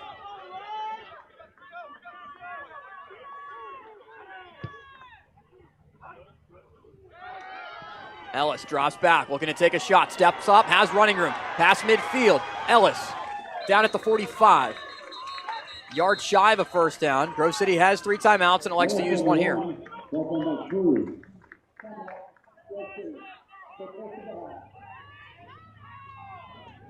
And with you still having those timeouts, it gives you that ability to let Ellis tuck it and run. And as soon as he doesn't see anything in the pass, he's able to tuck that and get those yards that he needs. Set up a 3rd and short. You still have 2 timeouts, have the ability to run the football if you need to, and kind of push this at least into field goal range to give yourself an opportunity. Would you take a shot here on 3rd and 1, knowing that you're likely going to go for it on 4th down? It kind of just depends on what the defense gives you. If you see their corners are pressed up in front of the face of Sullivan and Peacock, who've been your top targets, see if you can send one deep. But I think with Coach Donato and how he's focused on keeping his identity, I think we're going to see a little bit of a run play to get this started and get this fresh set of downs to where they're going to take the shot afterwards. And that's one thing that Coach Donato preaches. Don't try to do too much. Take what the defense gives you, as you mentioned, Alex, but at the same time, there might be some things that Mount Union does defensively to try to hide what they're trying to do pre-snap that might end up causing some confusion. Miller's the back on 3rd down and 1. They give it to him, and he gets tripped up in the backfield. Play was broken up by Brown. Just completely ran Luke Jolly into the running back Miller. And Caleb Brown's just been a problem all day long for this Grove City offense. And now on 4th down, you're going to see them take that shot for sure. Grove City's going to go on 4th down and 3. Ellis with plenty of time, steps up, loses his running room. Ellis just throws it out of bounds, incomplete. With 3 defenders pressuring him. Weston Arthur, one of the main men defensively. Ganelli as well, to force the incompletion and force the turnover on downs.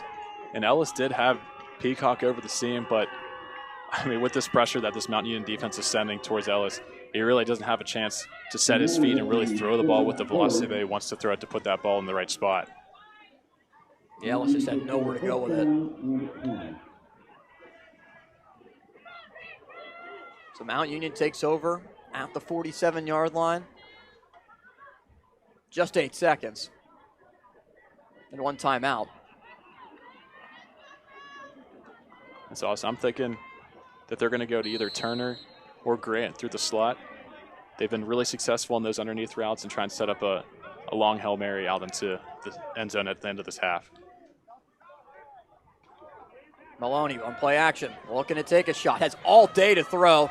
He delivers out of bounds, looking for steal with 1 second remaining on the clock. In this instance, you just throw up a Hail Mary and hope that one of your speedy playmakers comes down with it? Well, it's kind of the risk to reward ratio. And with Mount Union, you're getting the ball at the second half. You're up 3 scores.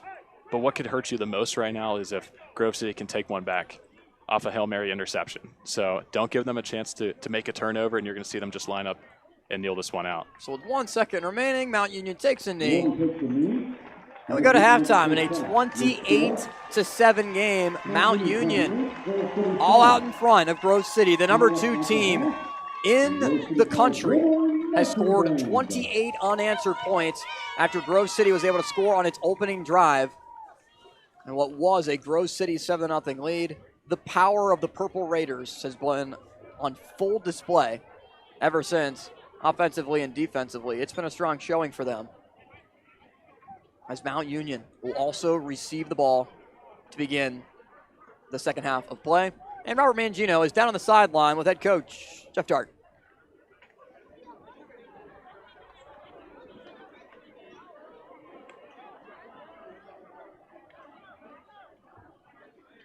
Here's the coach with Mangino down on the sideline, up by 21. Coach, you just put up 28 points on one of the top defenses in the entire country. What do you think about your team's performance in the first half? Yeah, protection has been good. Got to be better in some first and second down situations, so we're not in third and longs and forcing ourselves to go for it on fourth down. But defense has got settled in. We just need to continue to do the little things right, sustain blocks and tackle. One of the things you talked about during the week was the desire to control number 5, Ben Bladel. So far, it seems as though you've been able to neutralize him a bit. Well, we still have 30 more minutes, and we have to neutralize him, so we're still worried about him. But the Grove City defense is very talented, so we just got to finish. We were kind of in this situation last week, but we can't let up. Best of luck to you, Coach. Yeah, thanks. Thank you very much. Austin. Thank you, Mangino. And in last week's game, Mount Union led 37-7 and ended up being a 37-29 game at the very end of it. So Mount Union trying to put its foot down defensively and not allow a similar type of comeback that Grove City is going to try to bring. 28-7, Mount Union leads as we've reached halftime at Robert E. Thorne Field at Grove City.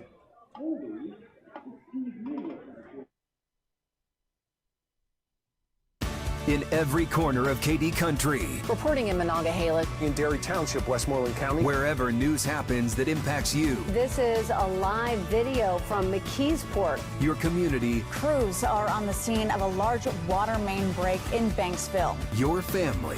We're a community. Taxpayers, our children go to the school district. You can count on KDKA to be there. Reporting in Aliquippa. In Clareton. In Wilkinsburg. Reporting in Center Township. Watch KDKA TV News. Miller's Mini Storage has the extra room you need. For more than 3 decades, our storage facility in Elizabeth, Pennsylvania has offered secure, affordable, and accessible storage solutions. Miller's Mini Storage has you covered. Simply bring a lock and key to keep your items safe at our location. New insulated units are available with dawn to dusk access. Storing with us is easy and convenient. Visit millersministorage.com today and reserve your space. Miller's Mini Storage. Your space, your way. Trout Plumbing is a registered and insured master plumber that services the South Hills. They offer a variety of services, including camera inspection and dye testing. Trout Plumbing also offers a veteran and senior citizen discount. When in doubt, call the Trout at 412-983-8106. At Laway, we understand the power of personalization. From hats to water bottles, our expert services include screen printing, embroidery, and a variety of promotional items. We also specialize in team sports gear. What truly sets Loewe apart is our dedicated design team, including our talented on-staff graphic designers and exponential customer service. Choose Loewe to make a lasting impression on and off the field. From heating and cooling to a large array of construction equipment, Herc Rentals has the gear you need to get the job done. Herc Rentals is already a staple in several communities across the United States and Canada and have been serving our customers' needs since 1965. With a catalog of equipment that spans the spectrum of almost every kind of solution you can think of. To learn more about Herc Rentals, visit hercrentals.com or call us at 1-888-777-2700.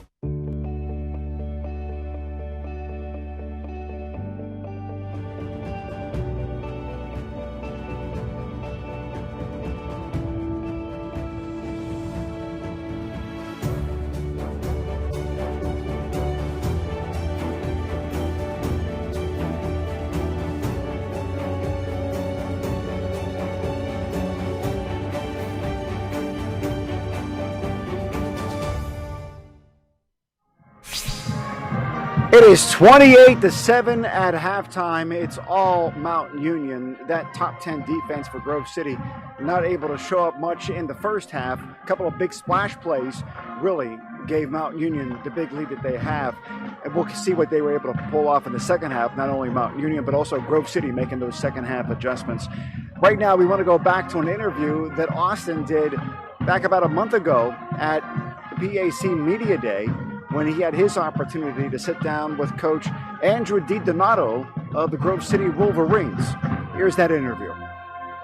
It's time for the 2025 President's Athletic Conference football season. Austin Bechtold pleased to be joined alongside Andrew DiDonato, the head coach of the Grove City Wolverines, and a very successful Wolverine program that it's become, Andrew, because when you first took over, it was a program that you had to rebuild brick by brick to the point now you're back-to-back PAC champions. I know you have a vision when you come into the program. Did you ever expect it to get to this point with the level of success? Yeah, you know, I'm very blessed. My senior year of high school, I heard a man named Pat Williams speak. A great leader. He traveled the country speaking on leadership, founded the Orlando Magic basketball franchise. And in my senior year of college, I heard him talk about the importance of a vision. And he said, a vision will keep you focused, a vision will keep you fueled, a vision will help you finish. Well, I tell you what, my first year in 2016 when we were 0-10, I needed something to keep me focused. And it was our vision, which ends with compete for PAC championships. There's 4 parts of it. Starts with glorify God, ends with compete for PAC championships. And yeah, in 2016, I would think about, you know, where we wanted to get to as a program, which is winning PAC titles, and then worked backwards from there. Now, with some changes on the offensive side of the ball, the entire linebacking core, all Americans are back, especially Ben Bladel. Before we get into Bladel, though, what's it going to take on the offensive side of the ball to be able to have the same level of consistency with a lot of seniors graduating?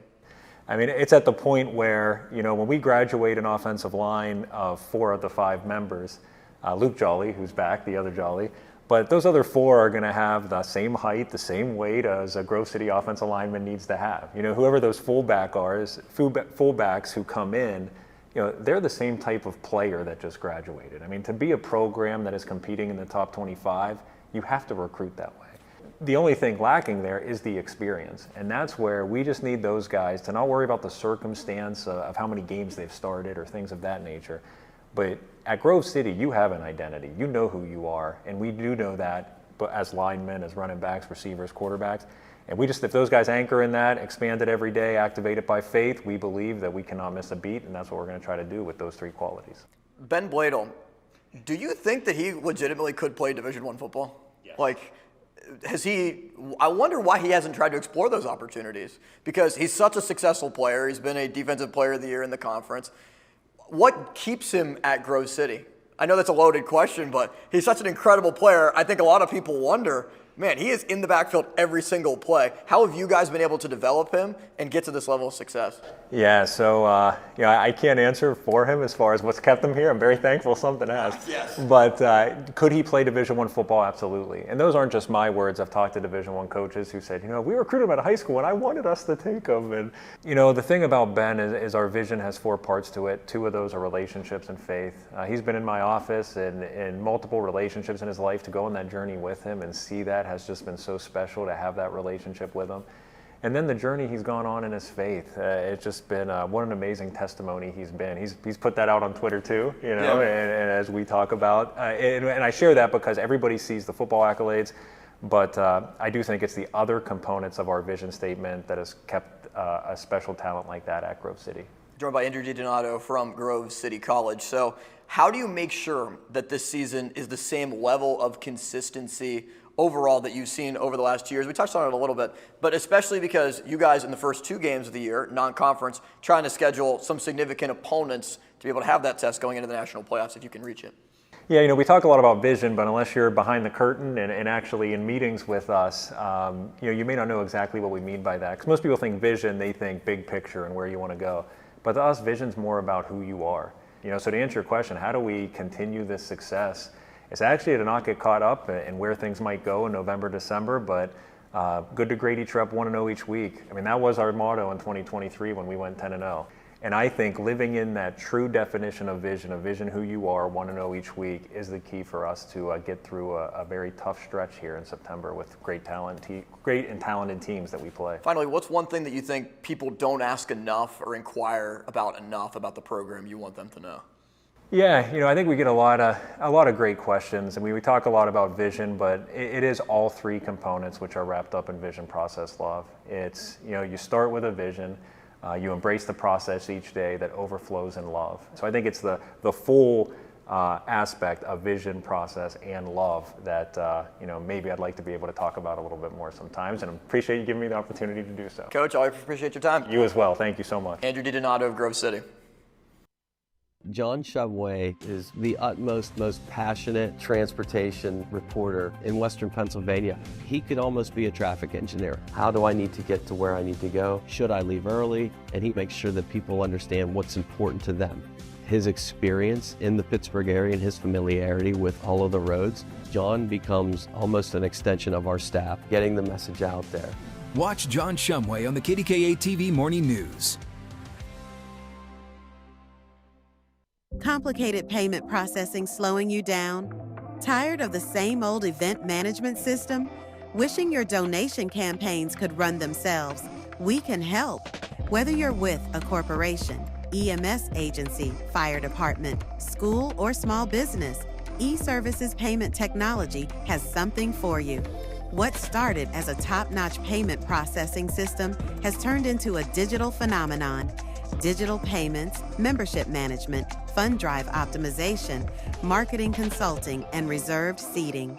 Yes, schools, I'm talking to you. If you have a payment, we have a simplified process. Visit eservicesstack.com today to organize your organization. Pittsburgh, get ready to see PPG Pace Arena like never before. PPG Pace Arena tours take you behind the scenes of the home of the Pittsburgh Penguins.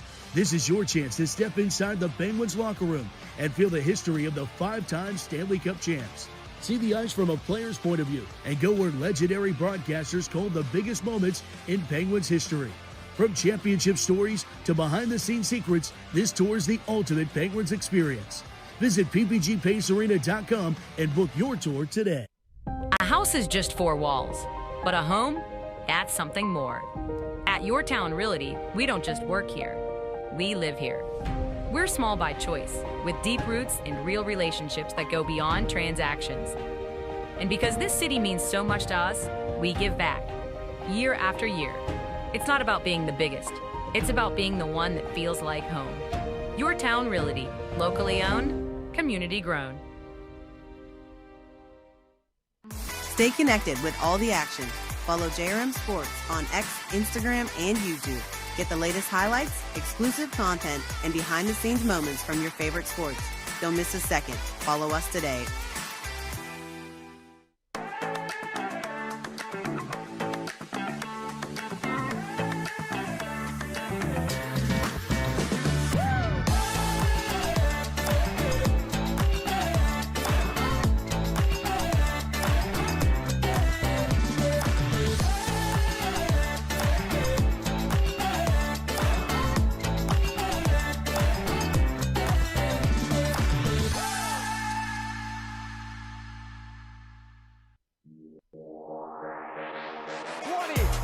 15-10, walk-in touchdown.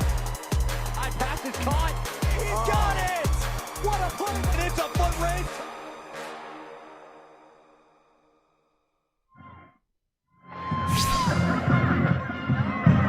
We're back, Grove City and Mountain Union, and we have the Grove City Marching Band performing for us at halftime. 28-7 is the lead, Mountain Union over the Wolverines. We now take a look at last week in the pack with the top 5 plays.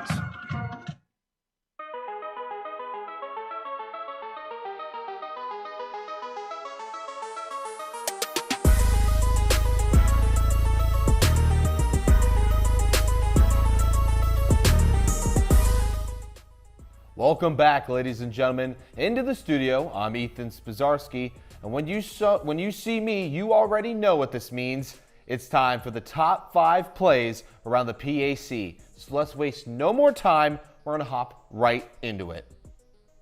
Starting out with the number 5 play this week, we head to Latrobe, PA, where Julian Walker has one angry run, shielding off multiple tackles and using all of his 5'9" frame to get every yard on this angry run. Next up is the number 4 play of the week, where we're in Meadville, Pennsylvania, with Allegheny taking on Denison, when Allegheny's Landon Wayne reads the pass and gets the interception on the 18-yard line, and is able to take this one all the way back to complete the 82-yard pick 6 and give Allegheny the 18-13 lead. The number 3 play, we stay local in Waynesburg when the Yellow Jackets played host to number 25 ranked John Carroll, and junior receiver Tyler Richmond catches this pass between 2 defenders and then proceeds to get away and take this one 61 yards to the house to give Waynesburg its first points of the ball game. The number 2 play, we travel back to Allegheny College, where the Gators on the second play from scrimmage put together a 70-yard touchdown pass to wide receiver Devin Larry, who trots his way with ease for the first 6 points of the game. And finally, the moment we've all been waiting for, the very first number 1 play of the week around the PAC. And this year, it belongs to St. Vincent and Bearcats wide receiver Tristan Doy.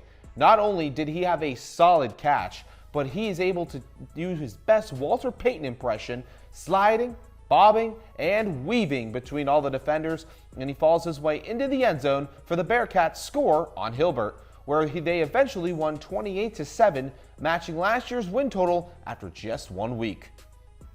I, Ethan Spazarski, as well as my crew here at Waynesburg, want to thank you for giving us a watch and appreciate your constant support towards the PAC and the incredible football that it has had so far this year. I've been very fortunate to have this opportunity to be able to sit with you for now almost 3 years and give you the best of plays around the PAC and the conference, and I can't wait to do it all with you this year for the remainder of the season. So while you'll see me next week, I hope you stick around and enjoy the second half coming up next between Grove City and Mount Union.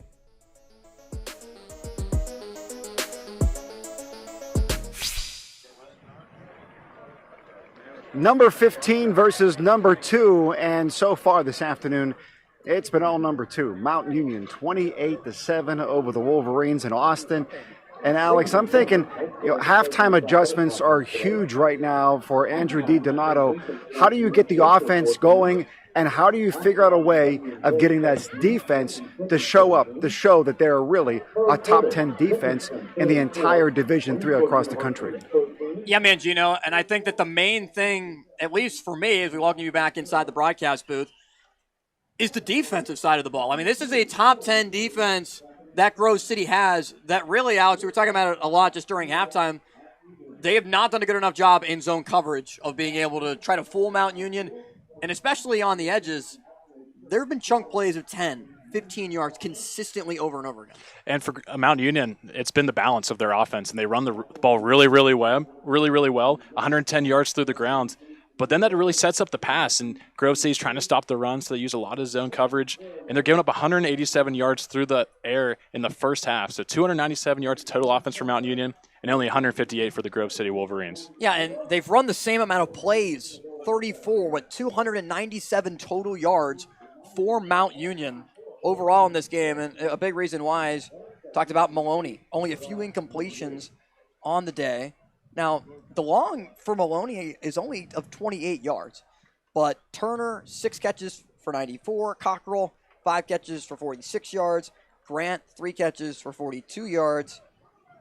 Ultimately, the ground game is what's been able to punch it into the end zone, but it's been the passing game that has set everything up. And for the Purple Raiders, it's all been from Maloney. He's just really efficient. He's getting the ball to his spots. He's putting the ball on the chest of his receivers and making them make a play. And Austin, you said the long for them is not very far down the field, but it's just sustaining drives. And another thing to note here is that both teams are perfect whenever they get to the red zone. Yeah. But Mount Union's been there a lot more. Now, one of the key concerning signs for Grove City offensively, 3 of 8 on third down, 0 of 2 on fourth down. They're 3 of 10 when it comes to those big possession down type of plays. And Austin, that was one of my keys to the game for Grove City, and that's just third down. And that's getting off the field on third down and fourth down. And Mount Union's really done a great job of that.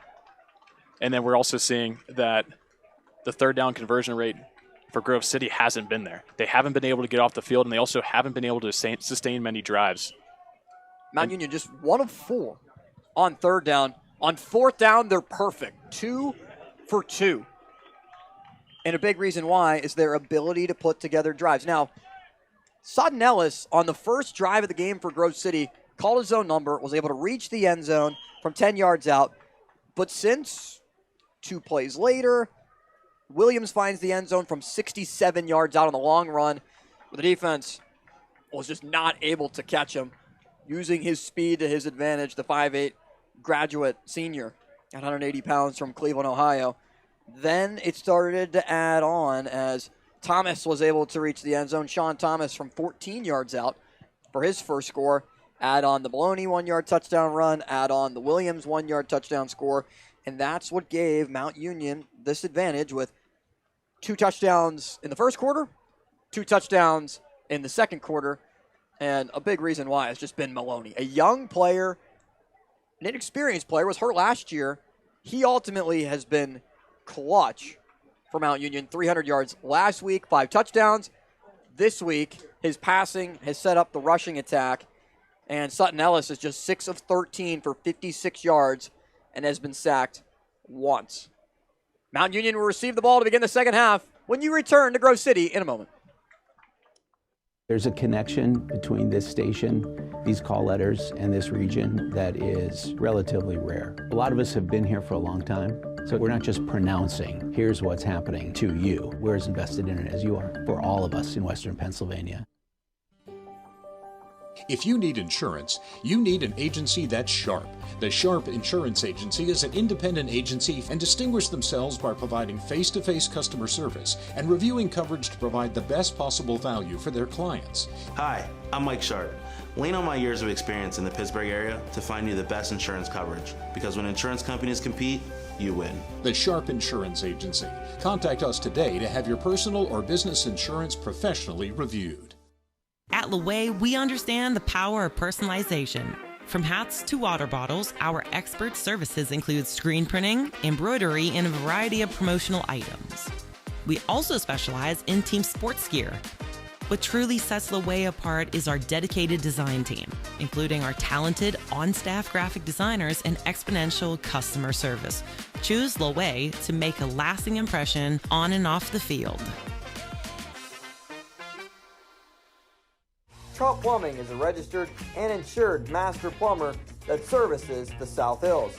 They offer a variety of services, including camera inspection and dye testing. Trout Plumbing also offers a veteran and senior citizen discount. When in doubt, call the Trout at 412-983-8106. 20, 15, 10, lock in, touchdown. High pass is caught. He's got it. What a play. And it's a foot race.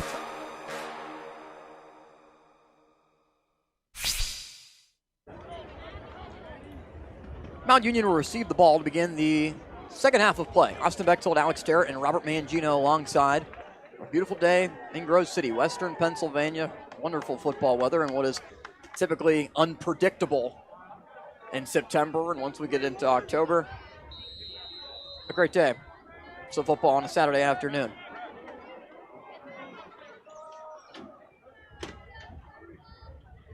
Williams is back for Grove City. Ball kicked in his direction, and he takes it at the 1. With some running room, past the 15-20, off to the races to the 40, and that's where he's knocked out of bounds. Big hit delivered by the kicker, Brady Lane. Mount Union seemingly maybe wanted a penalty on that, but when the kicker's the one delivering the boom, you might as well give it to him, right? And Darnell Williams just gets shot out of a cannon, finds that crease, but the kicker able to deliver the blow on the end of that. That's a big return for Mount Union, but that's a little bit of a spark, a little bit of enthusiasm there for the Grove City sideline. Brady Lane, just a freshman, not afraid to stick his head in there and make a play, but a great return from Darnell Williams up to the 45 is where Mount Union will begin the drive. Trips receivers to the far side. The lone receiver lined up to the near side is Cockrell. Maloney on a quick pass. Delivers to Turner. Turner, not much blocking in front of him, though. And he's wrapped up by the likes of Danino and others. And for Mount Union, the key is going to be continue to play fast. Continue playing up-tempo. Just because you're up by a couple scores to the start of the second half, a lot can happen in one half of football. Just continue to stay on the attack. Continue to go to what worked for you in the first half. Caleb Brubaker has been quiet today. The senior linebacker, a Salisbury transfer, played the last couple of years at Grove City, had 74 tackles last year to lead the team as Maloney looks to take a shot, but it's incomplete. The deep cross trying to connect with Cockrell and sets up 3rd and long. And this is the situation where if you're Grove City, you have to get off the field. We talked about how efficient Mount Union was when converting on 3rd and 4th down in the first half. But now this is a new half. And Grove City, we're going to see if they change their philosophy on defense and play a little aggressive in the secondary and see if they can disrupt some of these short game passes. Williams is the back. They bring in an extra receiver, Amari Allen, number 18 from Miami, Florida. He lines up to the near side and now is set in motion towards the formation. 3rd down for Maloney. Bladel finally almost gets there, but Maloney is the one that is able to get it away as Ben Bladel thought he had a sack and was looking at the umpire as to why it wasn't ruled that way. Bladel in the backfield with a few others. Nick Clemens, both from Moon Township, combined to force the incompletion. And we talked to Coach Dart at halftime, and he said on his interview about trying to neutralize Ben Bladel, and he said, we've only done it for one half. Can we continue to do this in the second half? And Ben Bladel, as good of a player as he is always going to find a way to make his plays. And in that, made a huge stop on 3rd down. Bladel had a sack against Cortland. Last year, Ben Bladel, 22.5 tackles for loss, 10.5 sacks. Both, of course, led the team. And that's called just a game disruptor. And he's just doing exactly that to start the second half. Danino back. This punt's almost blocked by Clemens. Got close, but Danino calls fair catch at the 15. Clemens had a good rush. Clemens and Bladel, they keep a lot of key defensive players out there on special teams. And that's something that Grove City really prides itself on, and the players pride themselves on. Making plays on special teams, impactful plays whenever you can get on the field. And that's just a big philosophy for this Grove City team and a lot of high programs is you keep a lot of those defensive starters, offensive starters on the field and special teams, because special teams is such a big third aspect of the game that a lot of people don't realize is so important. And when you keep your playmakers out there for every single play that you can, sometimes you can make some plays that shift the momentum of the game. Bladel, the career sack leader at Grove City with 35. Ryan Fleming is second at 24.5. Bladel has just completely surpassed it by 10.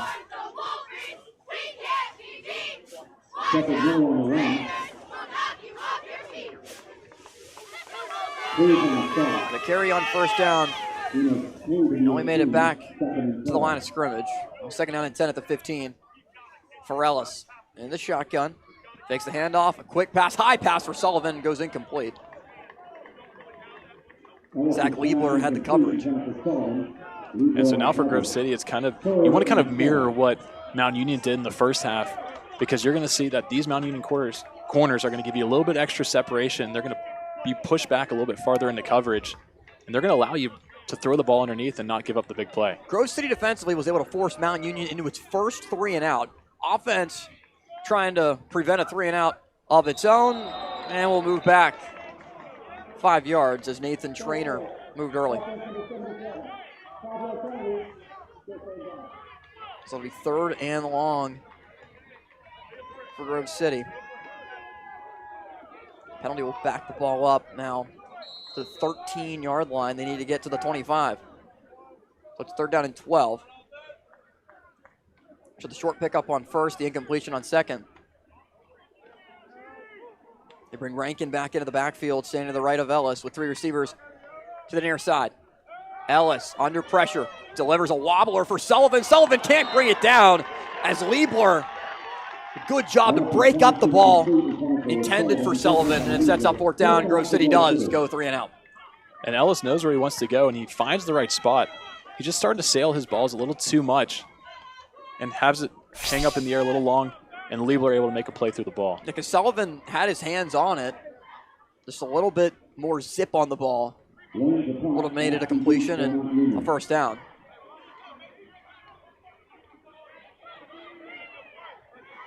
And now Lane will have to punt from inside his own end zone. With Mason Ashby back. Lane is able to get away. It's a high kick. And Ashby takes it. No fair catch called. Breaks off 1 tackle into Grove City territory to the 48. That's where the Purple Raiders will begin this drive, pretty close to where the last drive ended. You punt the ball away, you play field position, and you get it in a good spot. Here at Grove City College at Robert E. Thorne Field, a packed house. As Grove City was expecting close to a record crowd here today at the facility.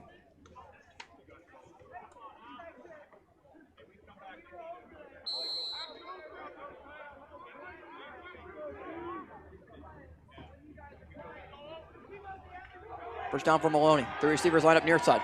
They throw to the far side on the slant pattern. It's caught. Cockrell breaks 1 tackle. Cockrell 2 tackles to the 20, the 15. Cockrell into the end zone. Touchdown, Mount Union. Maloney to Cockrell, 49 yards out. Purple Raiders score and extend the lead. And this is the guy we've been talking about all day long. And everything underneath has been given to him. And that's just called being faster than everybody else around you. Just breaks a ton of tackles. And his speed is just what separates him and just makes him a different type of player on such a great offense. Cockrell, the transfer from Elmhurst, making a difference, the senior. 3 catches for 106 yards, 2 touchdowns last week. He had an 81-yard touchdown. It's tied for the 8th longest reception in a game in Mount Union history.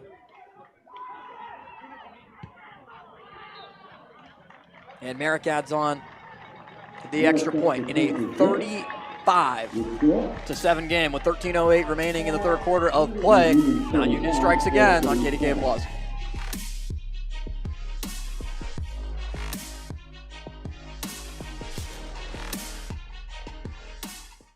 The mission here at KDKA has remained the same, whether it's keeping our leaders accountable, whether it's making sure you're ready for the weather tomorrow. It's a conversation we're having with you to get you caught up on everything that's happened today and get you ready for the next day so that you and your family are prepared.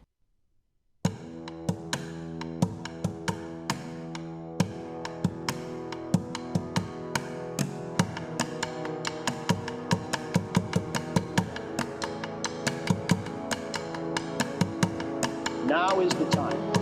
Today is the day for us to strike out and move forward in confidence and faith.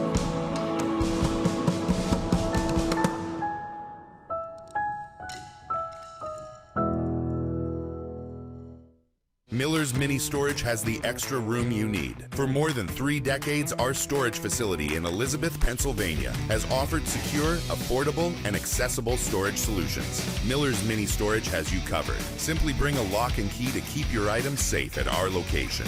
New insulated units are available with dawn to dusk access. Storing with us is easy and convenient. Visit millersministorage.com today and reserve your space. Miller's Mini Storage, your space, your way.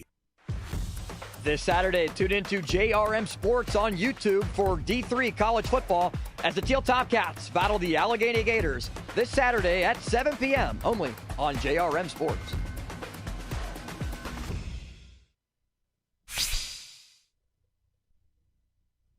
Teal and Allegheny, next week's matchup right here on KDK Plus, a 7 o'clock kickoff from Meadville, Pennsylvania. And our first trip to Allegheny after last week being at Washington and Jefferson, Grove City this week. All around the PAC. We'll be going to Waynesburg, be going to Geneva, later this year. What a great matchups on the docket. Short kick. Taken from the 14. And run back closer to the 30. And now it's ultimately Mount Union has used their slant routes to a significant advantage. And Austin, just like you said with Cockrell here, his job is to run this quick slant right across the middle of the field. And what you're going to see with Danino is he's going to be facing towards the middle of the field. And once you see Cockrell just go right past him, it's just off the races for Mount Union. Yeah, we'll take a look at that play coming up here after this first play for Grove City.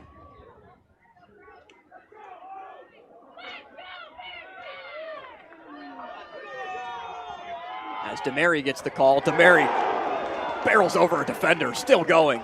And DeMary is able to pick up 6 yards. We'll see if we can take a look at that replay of how it all transpired on the touchdown play from 49 yards. And also we talked about this earlier, and that's just Cockrell running this quick slant over the middle of the field. But what's going to happen here is Danino is facing the center of the field with his body position, and he's going to bail out into zone coverage. But his priority is to take that corner of the field away. So when you play it, you're going to see Cockrell go right across his face, and Danito's not going to have a chance to get up. And that's what you've highlighted a lot throughout this game. And then at that point, it's just pure speed and positioning. Set up the Mount Union touchdown. Grove City able to pick up a first down on the previous play with DeMary. And the game to the 40-yard line. We're going to check in with Robert Mangino after this play. Down on the sideline. And Grove City puts its offense to work here in the second half for the first time. Ellis steps up, looks to take a shot downfield. He has Sullivan, but just overthrows him. That's the second time that Ellis and Sullivan have not been able to connect on a deep pass. And it comes up short. Let's send it down to Robert Mangino. Mangino, what have you noticed from down on the sideline and talking to Andrew DiDonato at a half? At halftime, Coach DiDonato said, listen, you're playing the number 2 team in the country. They're going to wreak havoc on your circumstances. They have to maintain their vision. And when it comes to number 5, Ben Blado, and how they've been able to control him, he says, listen, we have 10 other guys out there on the field. If they're going to double and triple team them, I need other guys to step up and make plays. DeMary gets the call. And he's able to gain 3, maybe 4 yards. Mount Union contesting that the ball came out at the end of the play.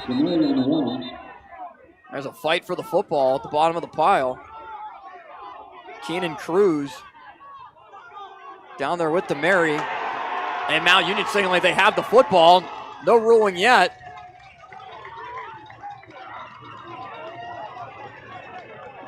Andrew DiDonato upset, trying to talk to the referee, determining if that is indeed the case. And looks like it will be Mount Union football. And Austin, by no surprise, that the person holding the football at the end of the play is Caleb Brown. And he's just been relentless to the football. He's been making plays in the backfield all day long, and then maybe even swing the game even more with this fumble recovery. The offensive line is still on the field. Half the offense and half the defense is on the field. All the referees will huddle right around the 45-yard line. Try to sort this out. Brown was one of 3 Raiders with a sack in last week's win over Wheaton. He's tied for 9th in program history with 22 and a half sacks entering this matchup. Make that total 23 and a half after one in the first half. I was still debating if the knee of DeMary or even the ankle was down. Still no signal. We're going to get an announcement here.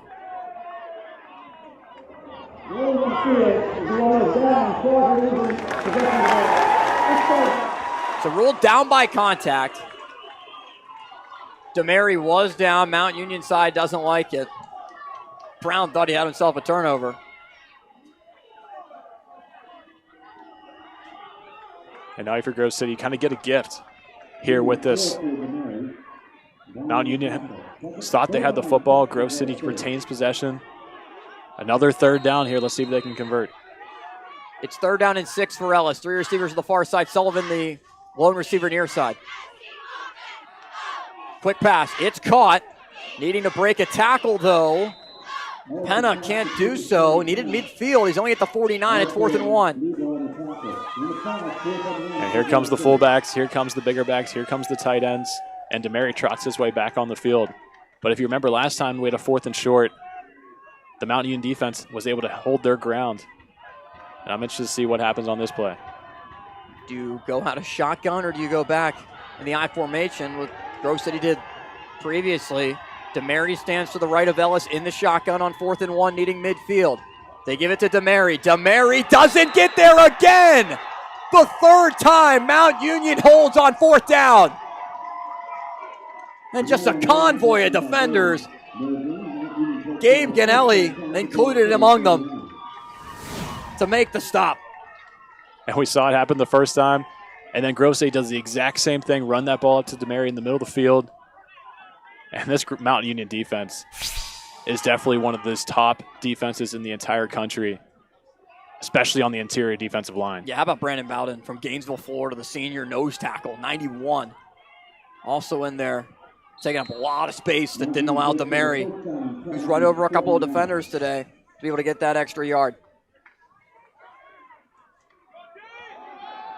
The run to Williams. Williams still going. 40, 35. Williams is tackled down by Jack Jolly, but not before he reaches the 25-yard line. A flag comes in at the very end of the play as Bladel was involved with some extracurriculars with the left guard Greg Rockwell. And Austin, this is typical patience here for a running back, almost like Le'Veon Bell. And Darnell Williams gets stopped at the point of attack, but then is immediately able to spin off and just find so much running room.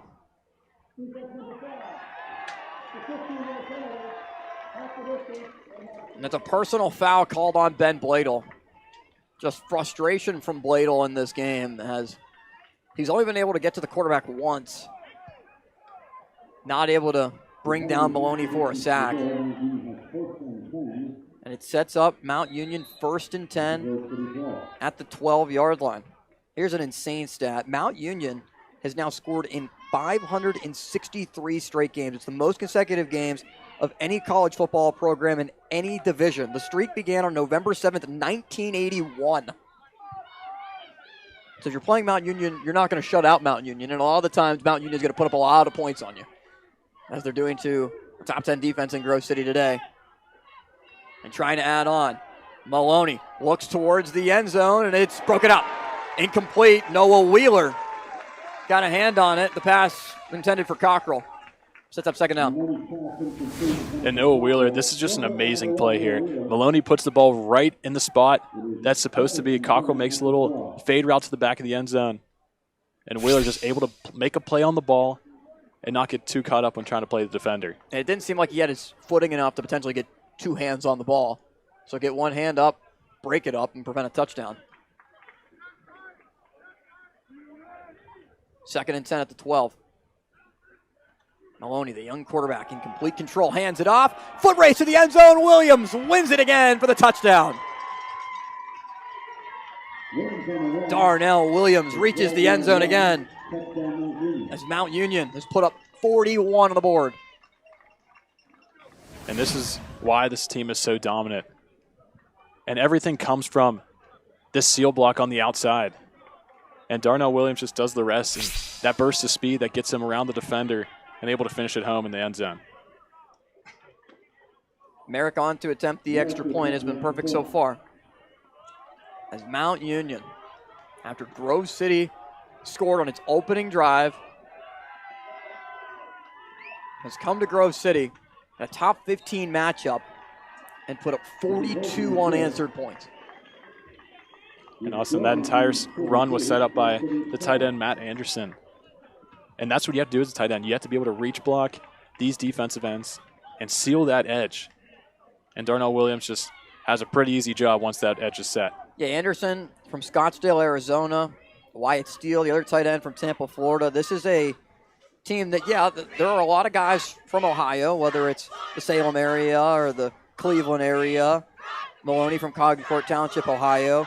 Williams from Cleveland, Ohio. Sean Thomas from Lima, Ohio. There's a lot of key players. Jacob Cockrell from Georgia. Davion Grant, Naples, Florida. Nick Turner, Dallas, Texas. When you're the powerhouse that Mount Union is, you can recruit from all around the country. And that's the type of recruiting that you see with a lot of programs in Division III is sometimes you have players that are really, really good, but they just can't necessarily reach that Division I level. And in some states, they don't have Division II or Division III schools. And so Mount Union's able to kind of find those players in other areas and recruit them to play here. And clearly that shows their dominance. Yeah, you think of some of those bigger schools, or bigger areas, I should say, like Florida, Texas, big states that don't have D3.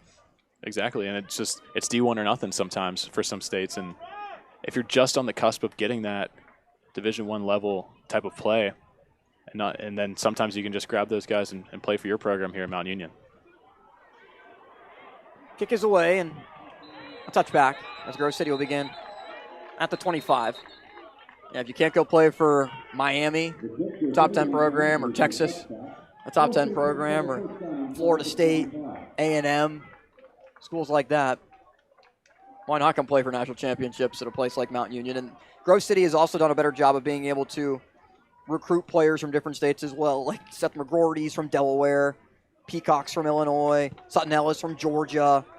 Starting to see that more and more for Grove City, where they do a really good job of recruiting the backyard of the Whippeal, especially on the offensive line. Bobby Benton from Baldwin, the center. Gabe Hilty, the right guard from Kiski. Luke Jolly from Penn Trafford. 4 out of the 5 starters on the offensive line are all local Whippeal products. As Miller loses the football at the end, was able to fall back on it as he reaches the 33. And that's something that could have taken this game from bad to worse. And putting that ball on the ground. And we talked about how turnovers were going to be a big part of this game. And we didn't see any in the first half. But now we see Grove City kind of being a little messy with the football, putting the ball on the ground. They get saved the last time around, and fortunately they get saved again. Yeah, they did go 0 for 2 on 4th down. That has been a big part of this matchup. As a handoff once again goes to Miller. Miller first down. And up past the 40 to the 41. Shepard Miller, 8 carries, 26 yards last week. Just a freshman. Getting some carries to spell the senior DeMary.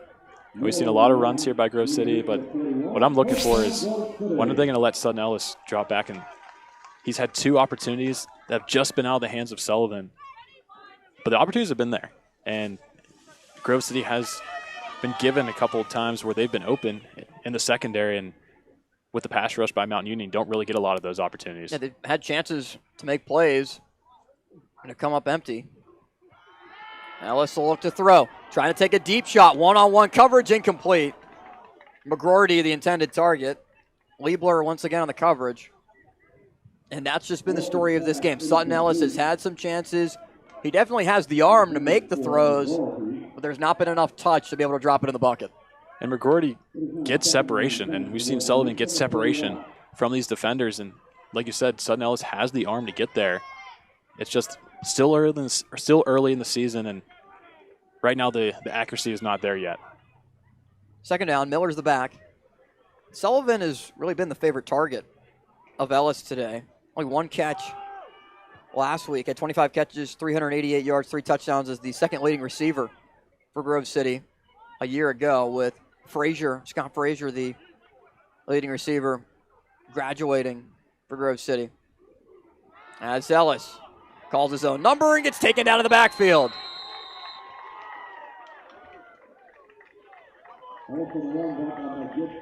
Nowhere to run. It's a loss of 4 on the play. Weston Arthur, one of the main players there. We learned a cool story about Weston Arthur from one of the guys up here for Mount Union, Joe, nicknamed the Mount Boom by Pat McAfee on the Pat McAfee show. He won the hardest hit of the year of any defensive player. And he won a car. Pretty good prize to be able to win. I'll tell you more after this 3rd down and 12 on a quick pass that is caught. Another reception for Penna after no catches last week. He's able to make his way to the 49, but he's 2 yards shy. But he had problems with trying to acquire the car. And ultimately, what was he going to do with it? Was he going to end up end up with the truck? Was he going to give the truck back? Ended up not taking the truck and was able to get a good payday out of it instead. Is just take the rebate of the truck, and you're not able to ultimately acquire it. There were some problems involved with the total prize. Weston Arthur delivers the boom for Mount Union. Now on 4th and 2. Passes batted down at the line. Parker Logan got his hand up there to force another turnover on downs from Grove City. And also back to that Pat McAfee story with Weston Arthur. It was labeled as #Ram Trucked was the competition. There you go. And if you win that contest and you get a Ram truck, and that's what happened in that story. And just a cool little side story here for Mount Union, who's been really popular out of D3 and one of those nationally recognized programs. We step aside with 7:03 remaining in the third quarter and a 42-7 lead for Mount Union. Get your local news and weather by downloading the CBS News app now. Just scan the QR code or go to the website to get your news in real time. Get your KDKA TV News, First Alert Weather, and live stream all in one place. Download the free CBS News app today. At Laway, we understand the power of personalization. From hats to water bottles, our expert services include screen printing, embroidery, and a variety of promotional items. We also specialize in team sports gear.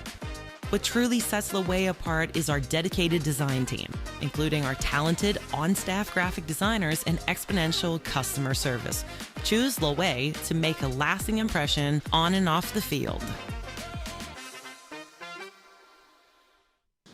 I think this is a model institution. You are a point of pride here in the Commonwealth of Pennsylvania. You understand that going to college is also about what you do after college and making sure you are arming your students with the opportunity to have the skills they need to go out and chart their own path to success in their futures. This Friday, the Steelers High School Showcase Game of the Week, presented by Giant Eagle and the Pittsburgh Post-Gazette, features Penn Hills as the Indians take on the Aliquippa Quips. Friday night at 7 on KDKA+. Mount Union's cheerleaders, a lot to cheer about at the 49-yard line of Grove City is where the drive will begin. For Mikey Maloney, a freshman quarterback, playing like a veteran. And he hands it off to Thomas. Thomas gets away from the defenders. Thomas breaks off one tackle but cannot get away from Mason Klaus as he's wrapped up at the 33 and what could have been another house call. And that's just great blocking up front. And also we talked about the offense line all day, giving Maloney a ton of time to throw the ball. But also these running backs have had a lot of opportunities with open space, and they've been making the best out of it with the Grove City defensive line that's ranked so high in the country. Yeah, and they run behind that left side of the offensive line a ton. Giovanni Kennedy, a senior All-American offensive lineman. He represented Mount Union on the distinguished 2025 All-State AFCA Good Works team. And he's put in some pretty good work, I'd say, in the running game and being able to pass protect. 2-yard carry there for the 30-yard line after the tackle was made by Karcheski and Brubaker. And at this point, it's just kind of what Grove City is going to do on defense to kind of stop the bleeding. And Mount Union, we know, can put up a lot of points, and they've already done that so far. 42 points through 2.5 quarters of play. But it's just kind of, can you stop this offense and give yourself even a chance to get back in here? Maloney on 2nd down and 8. Delivers to Cockrell. Tackle made after another short gain of just 2. That's a good tackle by Jack Jolly. He has to follow Cockrell coming over the middle of the field. And is able to track him down and still wrap him up around the waist and pull him down to make sure he doesn't get any extra yards after the catch. It's kind of crazy what can happen from game to game with 2 opponents in the top 10. Portland, the 10th ranked team in the country last week for Grove City. Now you face Mount Union. You could tell ultimately the difference. Grove City was able to force 7 turnovers. Like, that's a huge number. 7 turnovers. And also, we knew that they were going to force 7 turnovers again, but they really haven't done a lot to turn over the ball on the defensive side. Maloney goes to Thomas. Stood up on third down. Another tackle made by Jack Jolly. Set up fourth.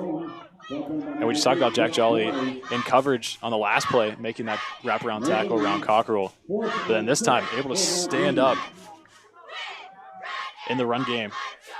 And Jack Jolly's just another guy, senior on this Grove City team that's been through so much over the last couple years. But I'm going to say that this game right here is going to be a great learning experience for this Grove City team that's looking to take themselves to the next level in the PAC and even in the NCAA. Yeah, they wanted to see how they would stack up ultimately in this matchup as, playing one of the top teams in the country. You're going to be tested, whether it's at home, whether it's on the road, and they'll go for it on 4th down and 6. And Ben Bladel into the backfield makes the play.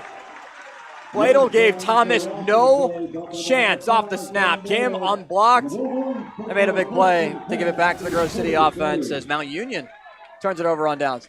And you just see Ben Bladel come off the edge. It looked like he was going to take that handoff for himself, but he immediately recognizes it, get around that defender who was trying to seal him out. I'm sorry, around the offensive player to seal him out, but instead he just gets right around. He dips that shoulder and leans right around the edge and makes a big play on Thomas to make this offense for Grove City come back out and have another chance at it. Ben Bladel now with 61 tackles for loss in his career. Yeah, that also leads all Grove City defenders.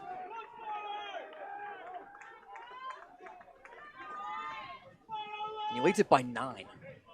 So that he's just extending career totals in Grove City history. His new quarterback is in the game, completing to Sullivan. It's Ethan Wiley, the backup quarterback last year.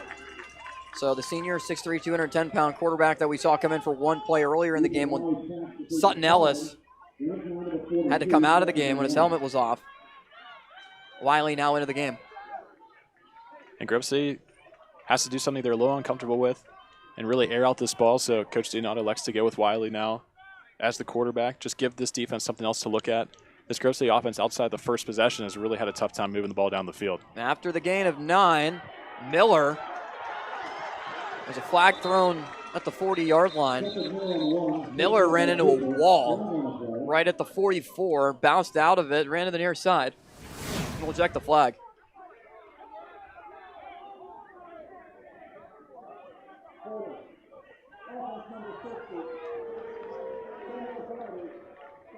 Luke Jolly called for holding, and that could be difficult for offensive linemen. You think that the play is being run up the middle, and then your running back ends up bouncing it out to the near side. You kind of get a little bit caught off guard on the play.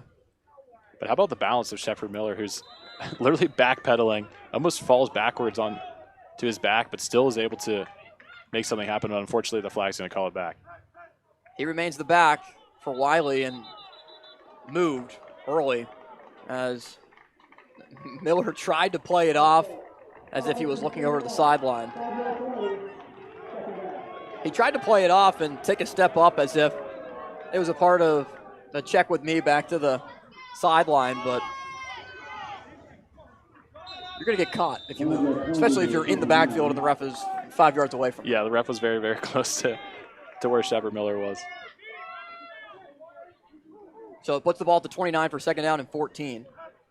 Under 3 to go, third quarter. Now they'll check to the sideline. 2 receivers, far side, 2 the near side.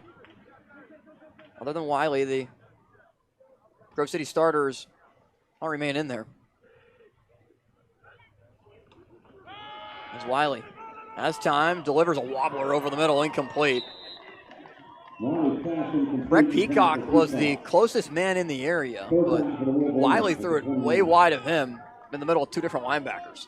And sometimes with some miscommunications there, you have Wiley who's coming in for Sutton Ellis, and then just not on the same page with Peacock, who seems to sit in the middle of the field, but it seems like that was a little bit of an errant throw by Wiley. Or maybe he was anticipating that Peacock was going to burst up the seam a little bit more. So it's 3rd and 14 for Wiley.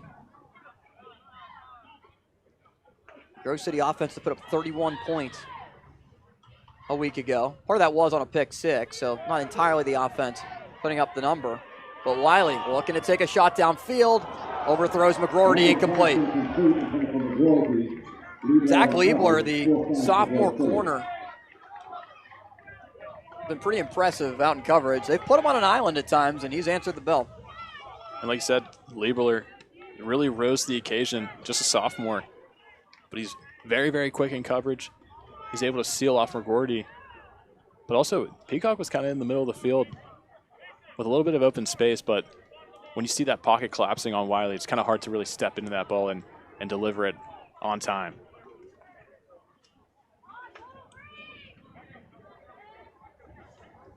Brady Lane, the PAC newcomer of the week, kicks and punts for Grove City, and he gets it away. A high kick, takes a hop, and Mount Union will get away from it. Grove City will down it at the 29-yard line. Other games going on in PAC action. Allegheny is at Juniata. That was a 1 o'clock kickoff as well. Bethany at Kalamazoo. 1 o'clock. Case Western at Wabash.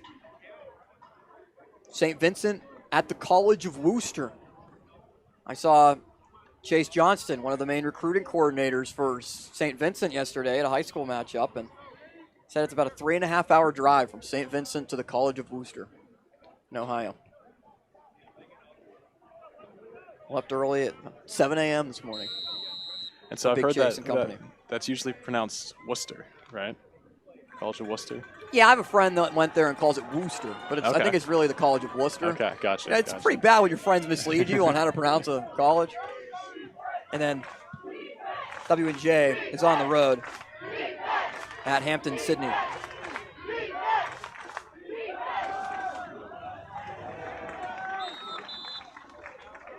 Gain of a few for Williams. Mount Union remaining with its starters out there on the field with Maloney and company. About 2 minutes left in a crowd that's starting to dwindle out a little bit, but the Grove part of Grove City remains with the body paint. Did you ever do that at a game? No, No, I'll probably never do that. I don't know if I have You don't think you want to be like the G? Or like you and a group of friends, I'll be the O, I'll be the R? No? No Have interest you? in that? I No. feel like you've been No, I don't. No. I don't think people want to see that. Maloney on second down, pass is caught by Turner.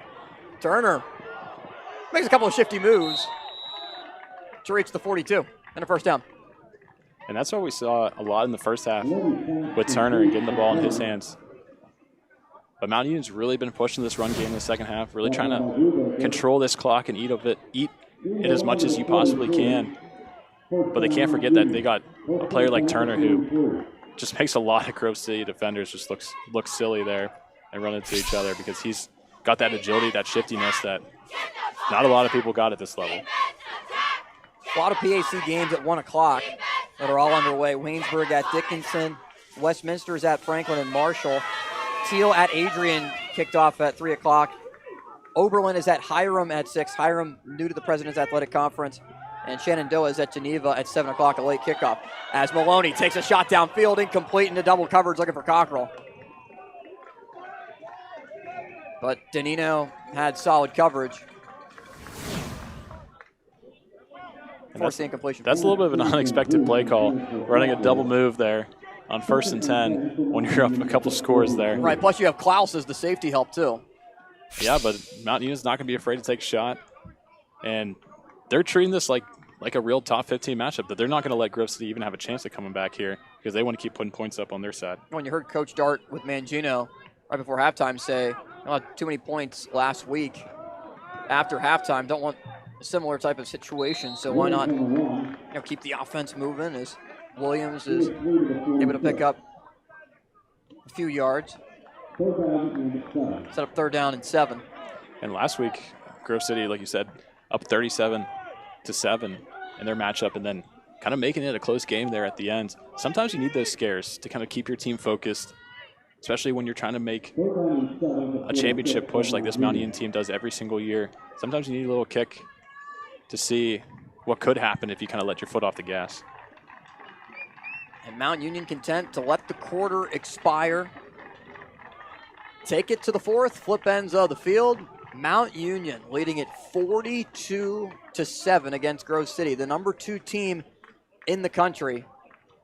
Looks to continue its onslaught of the Wolverines. As we go to the 4th, back for more football. 15 minutes left to go from Grove City College.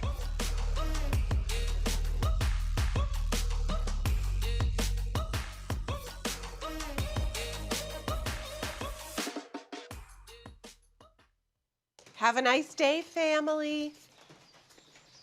What would they do without me? Can someone fix my hair? Must have cheesy eggs. I can't find my keys. No! Never! I'm the king of Oh, I need some help. I better get more life insurance. You're irreplaceable, but a life insurance policy from GBU Life can provide your family with the resources for a well-planned future. Visit gbu.org to get started. From heating and cooling to a large array of construction equipment, Herc Rentals has the gear you need to get the job done. Herc Rentals is already a staple in several communities across the United States and Canada and have been serving our customers' needs since 1965. With a catalog of equipment that spans the spectrum of almost every kind of solution you can think of. To learn more about Herc Rentals, visit hercrentals.com or call us at 1-888-777-2700. This Friday, the Steelers High School Showcase Game of the Week, presented by Giant Eagle and the Pittsburgh Post-Gazette, features Penn Hills as the Indians take on the Aliquippa Quips. Friday night at 7 on KDKA+.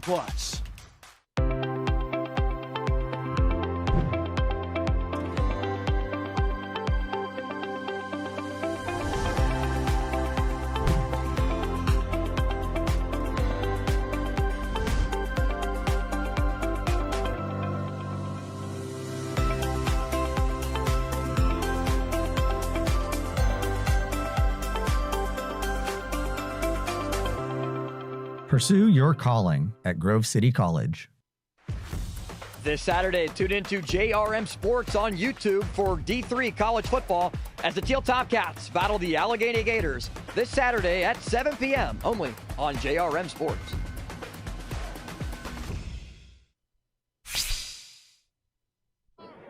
Back for the fourth. Mount Union well in front. The Purple Raider. Loving it. Now 3rd down and 7. Maloney steps up, delivers, pass caught. It's Turner. Good enough for another first down into Grove City territory. You probably have to wonder how many times they run this route in practice. For Maloney and Turner to always be on the same page. And it feels like that route is always on time. And DJ Turner just does Turner does a great job of just being there and always separating from his defender, and Maloney always putting it right on target.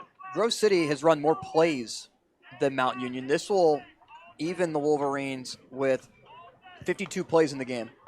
Mount Union through 3 quarters has 415 total yards of offense. Only 1 of 6 on 3rd down, 2 of 3 on 4th down, but they've done so well of not getting to 3rd down.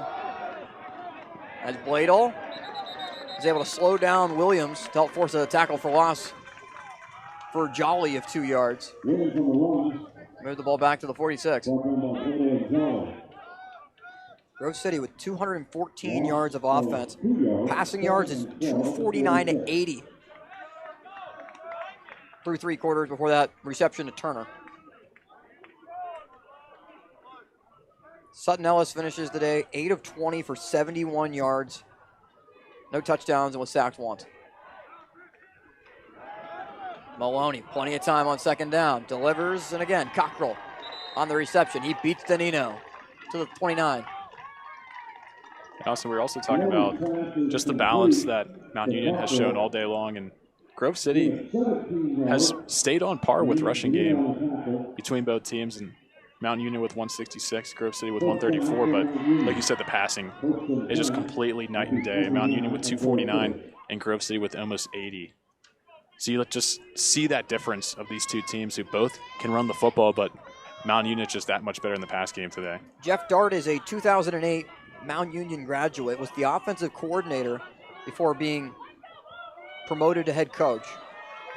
He's led his offense to 42 points and counting as Maloney takes a shot to the end zone. The pass is caught. Touchdown.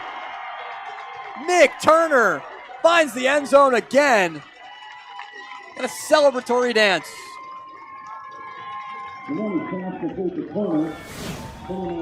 I want to see this play again because Nick Turner, we've called his name so much today. And I can't wait to show you guys what this route looked like in real time. We got our way from Ryan Montgomery. And these are all players for Grove City. Like Montgomery had 2 picks last week. Wheeler had 2 interceptions last week. Brubaker had 3 tackles for loss and a sack. Bladel had a sack. Klaus had 2 picks that have all just not been able to make plays in this game for 49-7. We'll step aside and show you how Mount Union scored when we return. A 42-point game.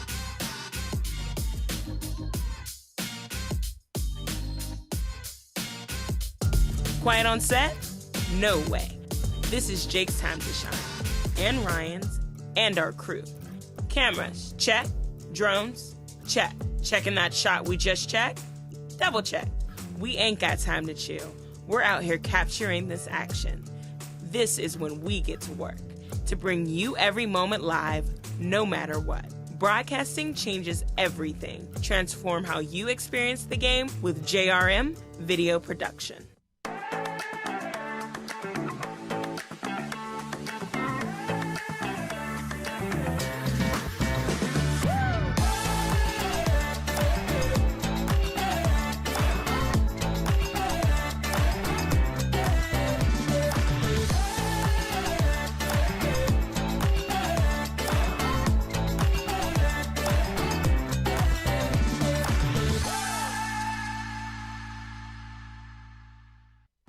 Stay connected with all the action. Follow JRM Sports on X, Instagram, and YouTube. Get the latest highlights, exclusive content, and behind-the-scenes moments from your favorite sports. Don't miss a second. Follow us today. This Friday, the Steelers High School Showcase Game of the Week, presented by Giant Eagle and the Pittsburgh Post-Gazette, features Penn Hills as the Indians take on the Aliquippa Quips. Friday night at 7 on KDKA+. All right, Alex, how did Mount Union ultimately complete the last touchdown to Turner? And we've seen this play all day with Grant doing this little out route here. But you're going to see Turner is going to take this deep corner shot all the way back and just leave these defenders playing zone defense. And then Maloney, once you play, is going to put it right in that spot, in that corner for Nick Turner, who's just wide open, just creates a separation all day long. And Grove City brought Bowden Davidson off the edge as an extra rusher, but just not nearly enough time to be able to get there once again, as the run back by Peacock is taken at the 25, and there's a flag thrown at the very end of it. The pocket has been clean all day. Outside of Bladel, 1 tackle for loss. They've neutralized his threat. Brubaker has been neutralized in the matchup as well. Jolly's made a couple of plays, but for the most part, Mount Union has just dominated up front. And holding called against Grove City will move the ball back to start the drive. And Austin, you just talked about, Mount Union is not doing anything special offensively. They're just running their run game, doing their short pass game, but it's just the players that are making these plays and the separation they get off the line of scrimmage with these receivers, with Turner, with Grant, and Cockrell. And it all comes from the quarterback play, and we've seen Sutton Ellis start this game for Grove City, just really was not able to connect with his receivers, but Maloney has been super effective in the pass game. The design might be simple, but the execution has been elite, as Demary is only able to gain a yard.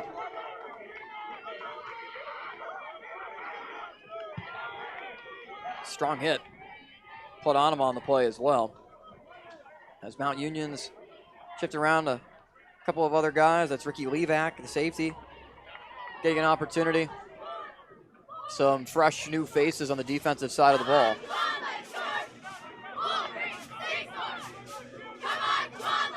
Ethan Wiley, the backup, into the game. With Logan Pfeiffer no longer in the fold for Grove City. Wonder if this is a little bit of a tryout for Wiley to see maybe gets an opportunity next week because Sutton Ellis in the victory. Did throw a touchdown, but was only 10 of 22 for 135 yards. Wiley can't complete the pass to McGordy. Good coverage by the Purple Raiders to set up 3rd and long. And this is what they've done all day long is they stop the run on the 1st down play, stop to Mary for no gain, and then you immediately go to the pass game. And just these corners, their ability to close that space. And if you're Wiley and Sutton Ellis, you really haven't had a lot of windows to throw through. And unless you anticipate that ball quicker, you really don't have a lot to work with there in the pass. 3rd and 9 for Grove City. Wiley has time. Deep shot downfield, overthrows everybody. Incomplete, looking for Sullivan. And Grove City again goes 3 and out and has to punt. This is uncharted territory for Grove City as well offensively. Typically one of the most high-scoring offenses in the President's Athletic Conference over the last 5 years, and that's been an offense that has been completely neutralized since its opening drive. And that's just coming from experience. And this Grove City offense with a lot of new starters on this team, a lot of question marks coming to week 1, and they're able to hold on for the victory in week 1. And then you immediately turn around and play one of the best teams in the country with Mount Union. And you've tested your offense a lot over these last 2 weeks, and this is kind of why you do it. You kind of expose a lot of the weaknesses that you have, and now you have some time before PAC play to really figure them out, and especially the question you have at quarterback. Fair catch called for at the 47. Mount Union has won 38 straight season openers, as they did so again in their victory against Wheaton. That dates back to 1988.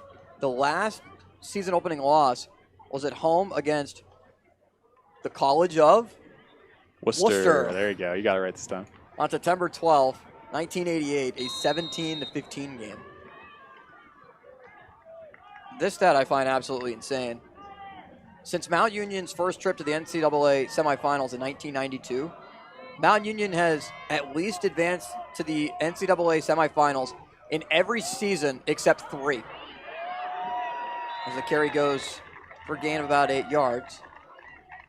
29 of the past 32 seasons, Mount Union has been in the Final Four. That's unbelievable.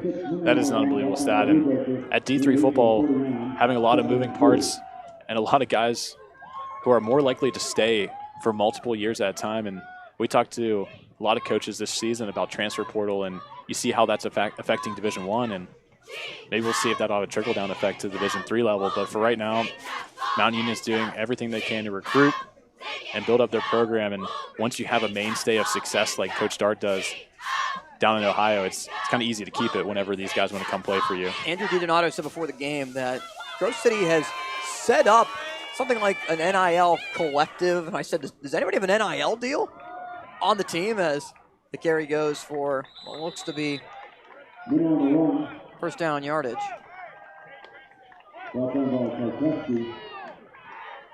Karcheski on the stop after gain of about 3 yards for Rivera into the game at running back.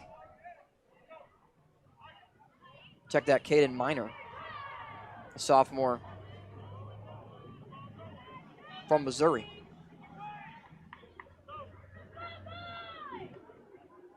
He said no, they don't have any players that have a current NIL deal or anything right now. I said, is Ben Bladel receiving a big NIL check? And he said no, but this is the future of football. It starts at D1, but it eventually trickles down. Maybe you eventually do see it at the D3 level. Chase Cooper into the game at quarterback, throws incomplete.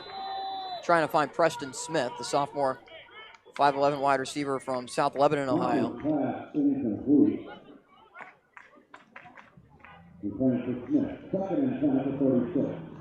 So it sets up 2nd down and 10 at the 36-yard line.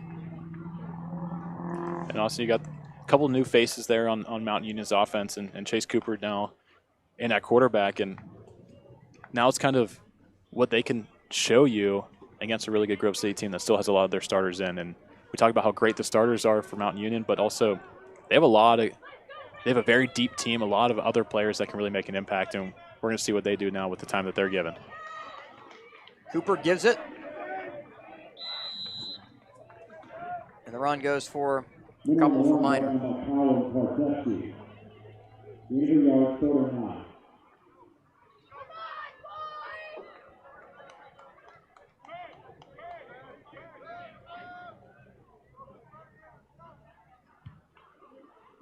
So in at quarterback now is Chase Copper.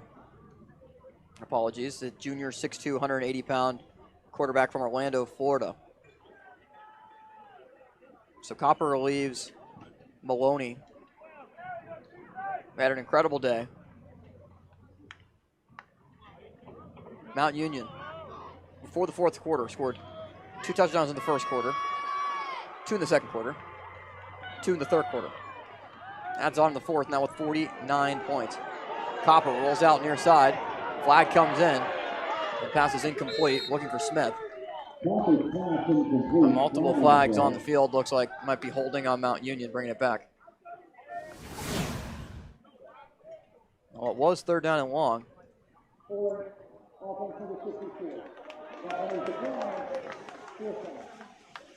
It is holding on Grayson Lehman, sophomore from Dalton, Ohio.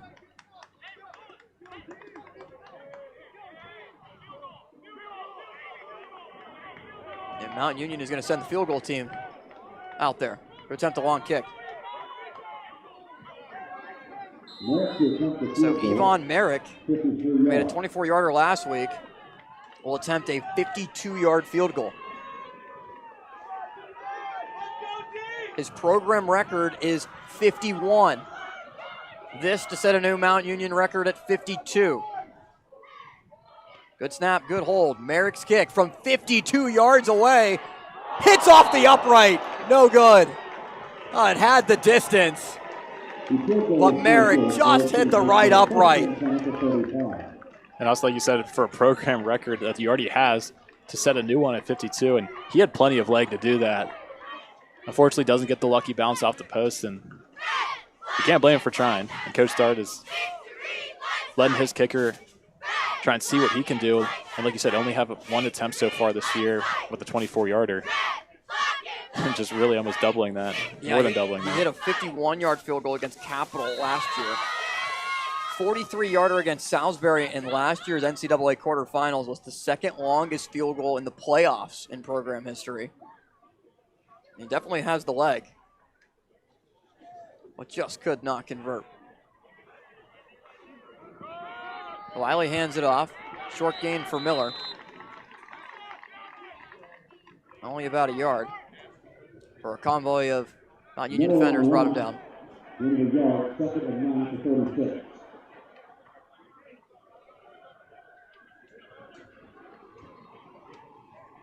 A lot of younger players getting opportunities now for Mount Union. Grove City mainly keeping starters out there on the field. This is Grove City's first game against an Ohio Athletic Conference member since 1983. Pass is caught by Penna. Made 3 catches in the game now, and he moves the chains up to the 48. That game is when Grove City defeated Oberlin 26-24 in '83. This is Grove City's first opener against an Ohio opponent since 2003 when Grove City beat Hiram 68-20 the season opener at Robert E. Thorne Field. Hiram now in the PAC, back in the conference. Grove City 6-11-3 all-time against current members of the 9-team Ohio Athletic Conference. On 1st down and 10, Wiley will throw, and the pass is caught. Breck Peacock taken out inside the 35. Picks up the 1st down, and a solid gain for Peacock on a slant. And Peacock able to get free there. And Wiley able to recognize the blitz coming off the edge, immediately pulls that ball and rifles that pass right to Peacock, who makes a great hands catch. Able to move the chains.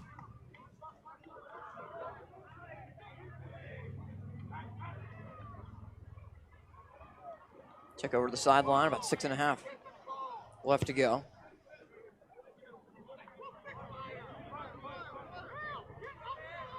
The D3Football.com poll and the AFCA poll, the coaches poll and the D3Football.com poll are the two that are mainly relied on to rank the teams in Division III football, as Wiley takes a shot to the end zone looking for Breck Peacock. Some contact, but incomplete, and no flags. So both of those polls have ranked Mount Union as the number 2 team in the country, as the runners-up from a season ago. And overall, when you think about that poll, and Carnegie Mellon now no longer a part of it in the President's Athletic Conference, Carnegie Mellon leaving the conference, they rank 16th. North Central received 51 first-place votes in the coaches poll.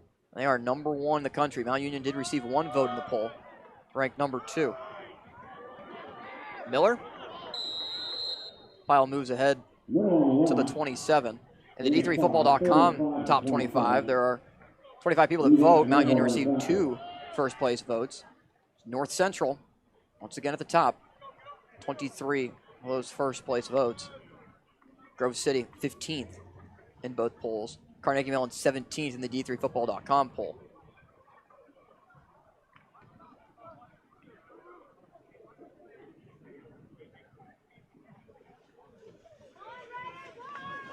They're down in 5 for Wiley. Delivers near side. Pass is caught. McGroarty close to a first down. Might just be about a half a yard short, but now being signaled it is a first down, and we'll move the chains. And also, you're talking about the polls there and how Mount Union only received a handful of votes to be the first place team, but North Central, who's the consensus first place team in the country, has significantly more than everybody else. And that just shows we see right now a difference between number 2 and number 15, but there's an even bigger difference between number 2 and number 1. And you'd imagine it could be the national championship matchup between those 2 teams. You could put it down on paper right now what it could look like. As Wiley hands it off. New back into the game for Grove City. Eli Jones, a senior running back from Liberty Township, Ohio, on the carry. And was able to pick up about 3.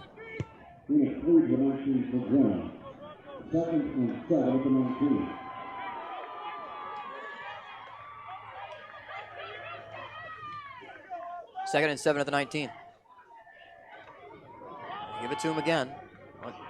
Stumbles over the offensive lineman and goes down. What might be the most astonishing out of all the numbers for Mount Union is in non-conference play, Mount Union has not lost a regular season non-conference game in 35 years.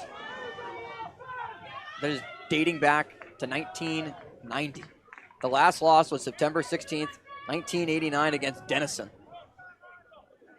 Nearly 24-21 loss at home. The program that Larry Karras built as a national power has been very impressive. As Sullivan makes the catch on 3rd down, it's short, and will bring up 4th down. The program has 13 national championships. That is by far the most in history. The next closest is Wisconsin Whitewater with 6. And national championships just kind of fall out of the sky here at Mount Union. 13. If you talk about any division, those amount of national championships can be held for up to many other programs that are top in Division I. Wiley on 4th down completes to Penna, and it's good enough for a first down to the 10. Mount Union, a decorated program with players like Cecil Shorts that have gone on to the NFL. Pierre Garçon as well. Right, has gone on to the NFL at wide receiver. Had good careers for themselves. We all know Mike Sirianni, the head coach at W&J. Mount Union alum. Nick Sirianni just won a Super Bowl coaching for the Philadelphia Eagles. Mount Union alum. Football factory Larry Karras was able to create. Shot to the end zone from Wiley to Sullivan. It's caught. Touchdown, Grove City. Wiley completes. Nice ball, dropping it in the bucket to Daniel Sullivan for the score. And that's just a beautifully thrown ball by Wiley. We talked about a lot of his throws earlier today, but this is your textbook goal line fade route to Sullivan, and is able to get that foot down just in time to put another score for Grove City, the first since the very first drive of the game. Foot down, control the ball, and the 49 unanswered points from Mount Union comes to an end with 2:28 left in the game. Extra point from Lane is up and good. It's crazy how this game changes on a dime. Ultimately, Mount Union just way too much to handle for Grove City. And that's the thing is, it's just as soon as that offense got started, and we saw them their first offensive series when Williams took that carry for 60 yards. Once you get this team in a rhythm, it's just really hard to stop. And we talked about the play from Maloney and the run game, and just the amount of total yards from this team, which is way too much for this Grove City offense to take care of and to kind of play and compare themselves to. And Mount Union has a ton of guys that could play D2 football, probably could even play in some D1 teams as well. Ton of explosiveness, a lot of speed. Plus, they're a very disciplined team. Like Grove City has committed fewer penalties than Mount Union, but a team that is very good at the fundamentals, good at the basics, not make mistakes. And that's critical when you're facing top 15, top 20 opponents, and you're able to beat them with ease. Lane boots it into the end zone. 2:28 remains in the game.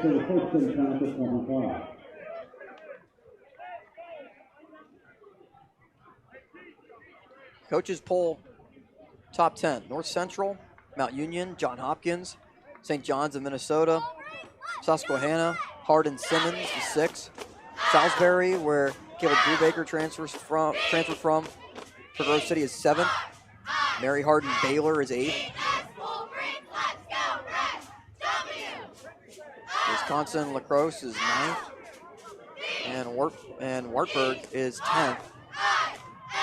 Grove City 15th, likely to drop down a little bit in the polls, but wouldn't expect it to be by that much considering the opponent that beat them. Maybe the score will end up being what drops Grove City a little bit further down, because uncompetitive second half is not going to help Grove City's case in that regard. The 2-minute timeout sends us to break at 49-14. Mount Union in front, looking to bleed out the rest of the clock and head out of Grove City with a W.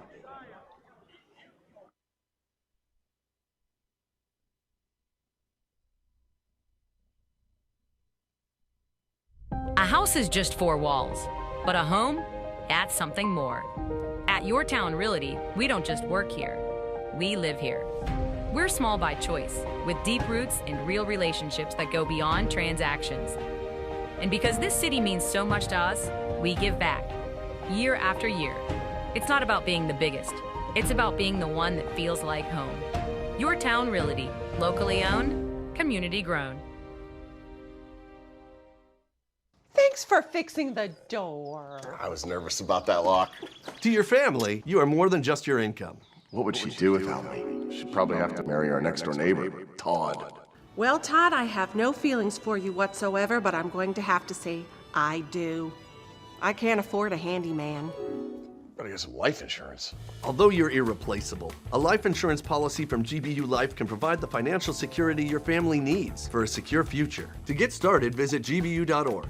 Miller's Mini Storage has the extra room you need. For more than 3 decades, our storage facility in Elizabeth, Pennsylvania has offered secure, affordable, and accessible storage solutions. Miller's Mini Storage has you covered. Simply bring a lock and key to keep your items safe at our location. New insulated units are available with dawn to dusk access. Storing with us is easy and convenient. Visit millersministorage.com today and reserve your space. Miller's Mini Storage. Your space, your way. If you need insurance, you need an agency that's sharp. The Sharp Insurance Agency is an independent agency and distinguish themselves by providing face-to-face customer service and reviewing coverage to provide the best possible value for their clients. Hi, I'm Mike Sharp. Lean on my years of experience in the Pittsburgh area to find you the best insurance coverage, because when insurance companies compete, you win. The Sharp Insurance Agency. Contact us today to have your personal or business insurance professionally reviewed.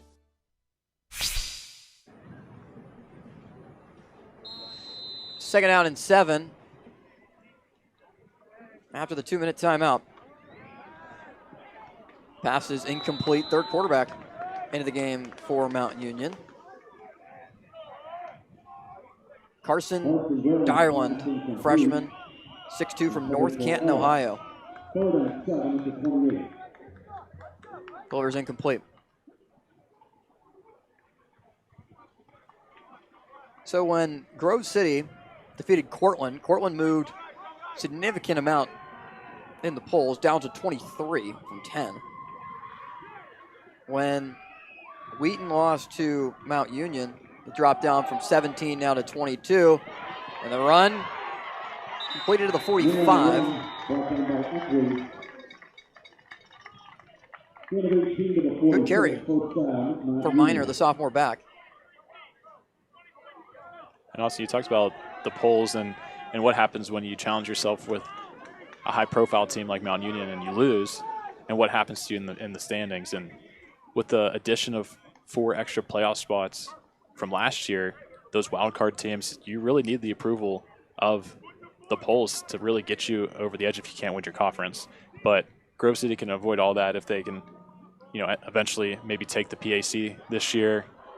But if you're not conference champions, you still get approval from the board and the polls if you really challenge yourself and stack yourself up against those top programs. Yeah, but sometimes it could go south, like we see with this instance, and drop you down a little bit at the beginning of the season. A lot of it is also the RPI ranking that is also important now with determining.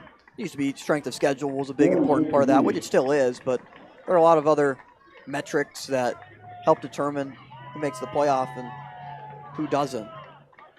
As Mount Union takes a knee. They'll end this game in a 49-14 rout. The Mount Union Purple Raiders go on the road and defeat the Grove City Wolverines. The defending PAC champions go down for their first loss. The number 2 team in the country, Mount Union, proves why it's one of the best in the entire country.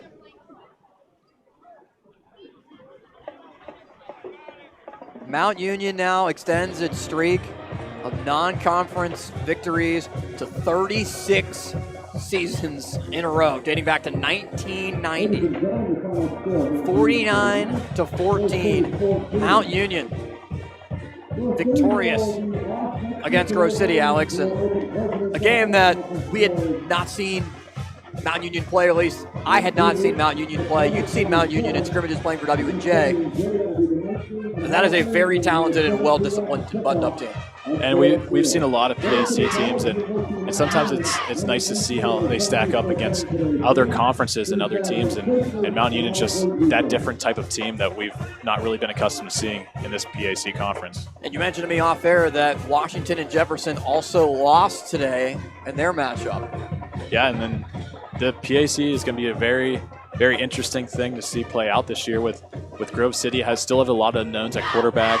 We've seen Westminster losing their week 1 matchup, and there's a lot of teams that could potentially be playing for the top. And now we're going to start some conference play, and we're going to see what kind of shakes out this year.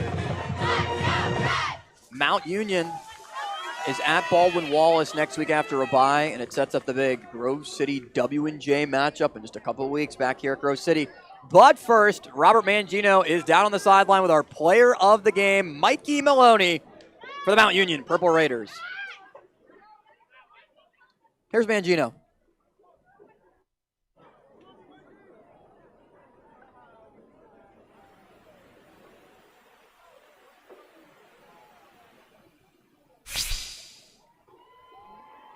So we're going to try to check the audio there with Robert Mangino and connect him up with Mikey Maloney and fix up some technical difficulties in a moment here. I think Mangino is ready and standing by with Mikey Maloney. Here's our player of the game. 21-31, 300 yards passing, 2 touchdowns. The offense was explosive all game long. What did you see out there? Yes, sir. Huge shout out to our entire offense. We had a great scheme coming in, and they played a lot of man coverage, so we trusted our receivers on the outside. And shout out to our O-line. They blocked incredible today. Running backs ran really well, so it was just overall a good operation. Must feel good being able to come in here, play the top 10 team defense in the entire country, and then really be able to neutralize Ben Bladel at the same time. And it looked as though you were able to run the game at your will tonight. Yes, sir. Yeah, like you said, I think it's just slowing the game down and going at our pace. They obviously had a packed stands here, their first home game, so just being able to kind of take things under control and, do what we do. And I'm guessing, too, the guys on defense kind of put a chip on their shoulder on this one thing. And, hey, what about our defense? Huge performance by them, too. Yes, sir. They're unbelievable. We talked after that first drive, and, we said we got their back, they have our back. So it was overall a great team win. Talk about Coach for a moment and what he means to this program. Yeah, he means everything. Put full trust in him, and, I know every guy on this team does as well. So, congratulations on a great performance today, player of the game. All the best to you in the season. Yes, sir. Thank you very much. Thank you. Austin? Thank you, Mangino, and thank you to Mikey Maloney, the freshman with an incredible performance in the victory. He ends up putting together 305 yards, as Mangino mentioned, 2 touchdowns, guided the offense to 498 total yards in the victory. Grove City, 277. 2 receivers, over 100 yards receiving. Turner, 144 yards and a touchdown. Cockrell, 114 yards and a touchdown. Darnell Williams runs for 116 yards and 3 touchdowns in the victory, as Mount Union exuded its will on Grove City in a 49-14 matchup. And Washington and Jefferson, who is idle next week, lost today in their matchup. As we were giving you some of the other scores around the PAC, they lost to Hampton-Sydney. So Grove City and W&J, both with open dates next week before they will meet right here at Robert E. Thornfield. We will have the coverage for you. Robert Mangino and Alex Terrett covering you on a couple of weeks from now. Big matchup in the President's Athletic Conference that could determine top seedings in the conference. For Robert Mangino and Alex Terrett and our entire JRM video production crew, including Gino Bonity inside our production truck, pushing all the right buttons, and Evan Laurent, our sideline camera, down on the field. I'm Austin Bechtel saying so long from Grove City, where Mount Union, the Purple Raiders, continue the purple reign in a 49-14 victory to defeat Grove City. We'll see you next week from Allegheny on KDKA+.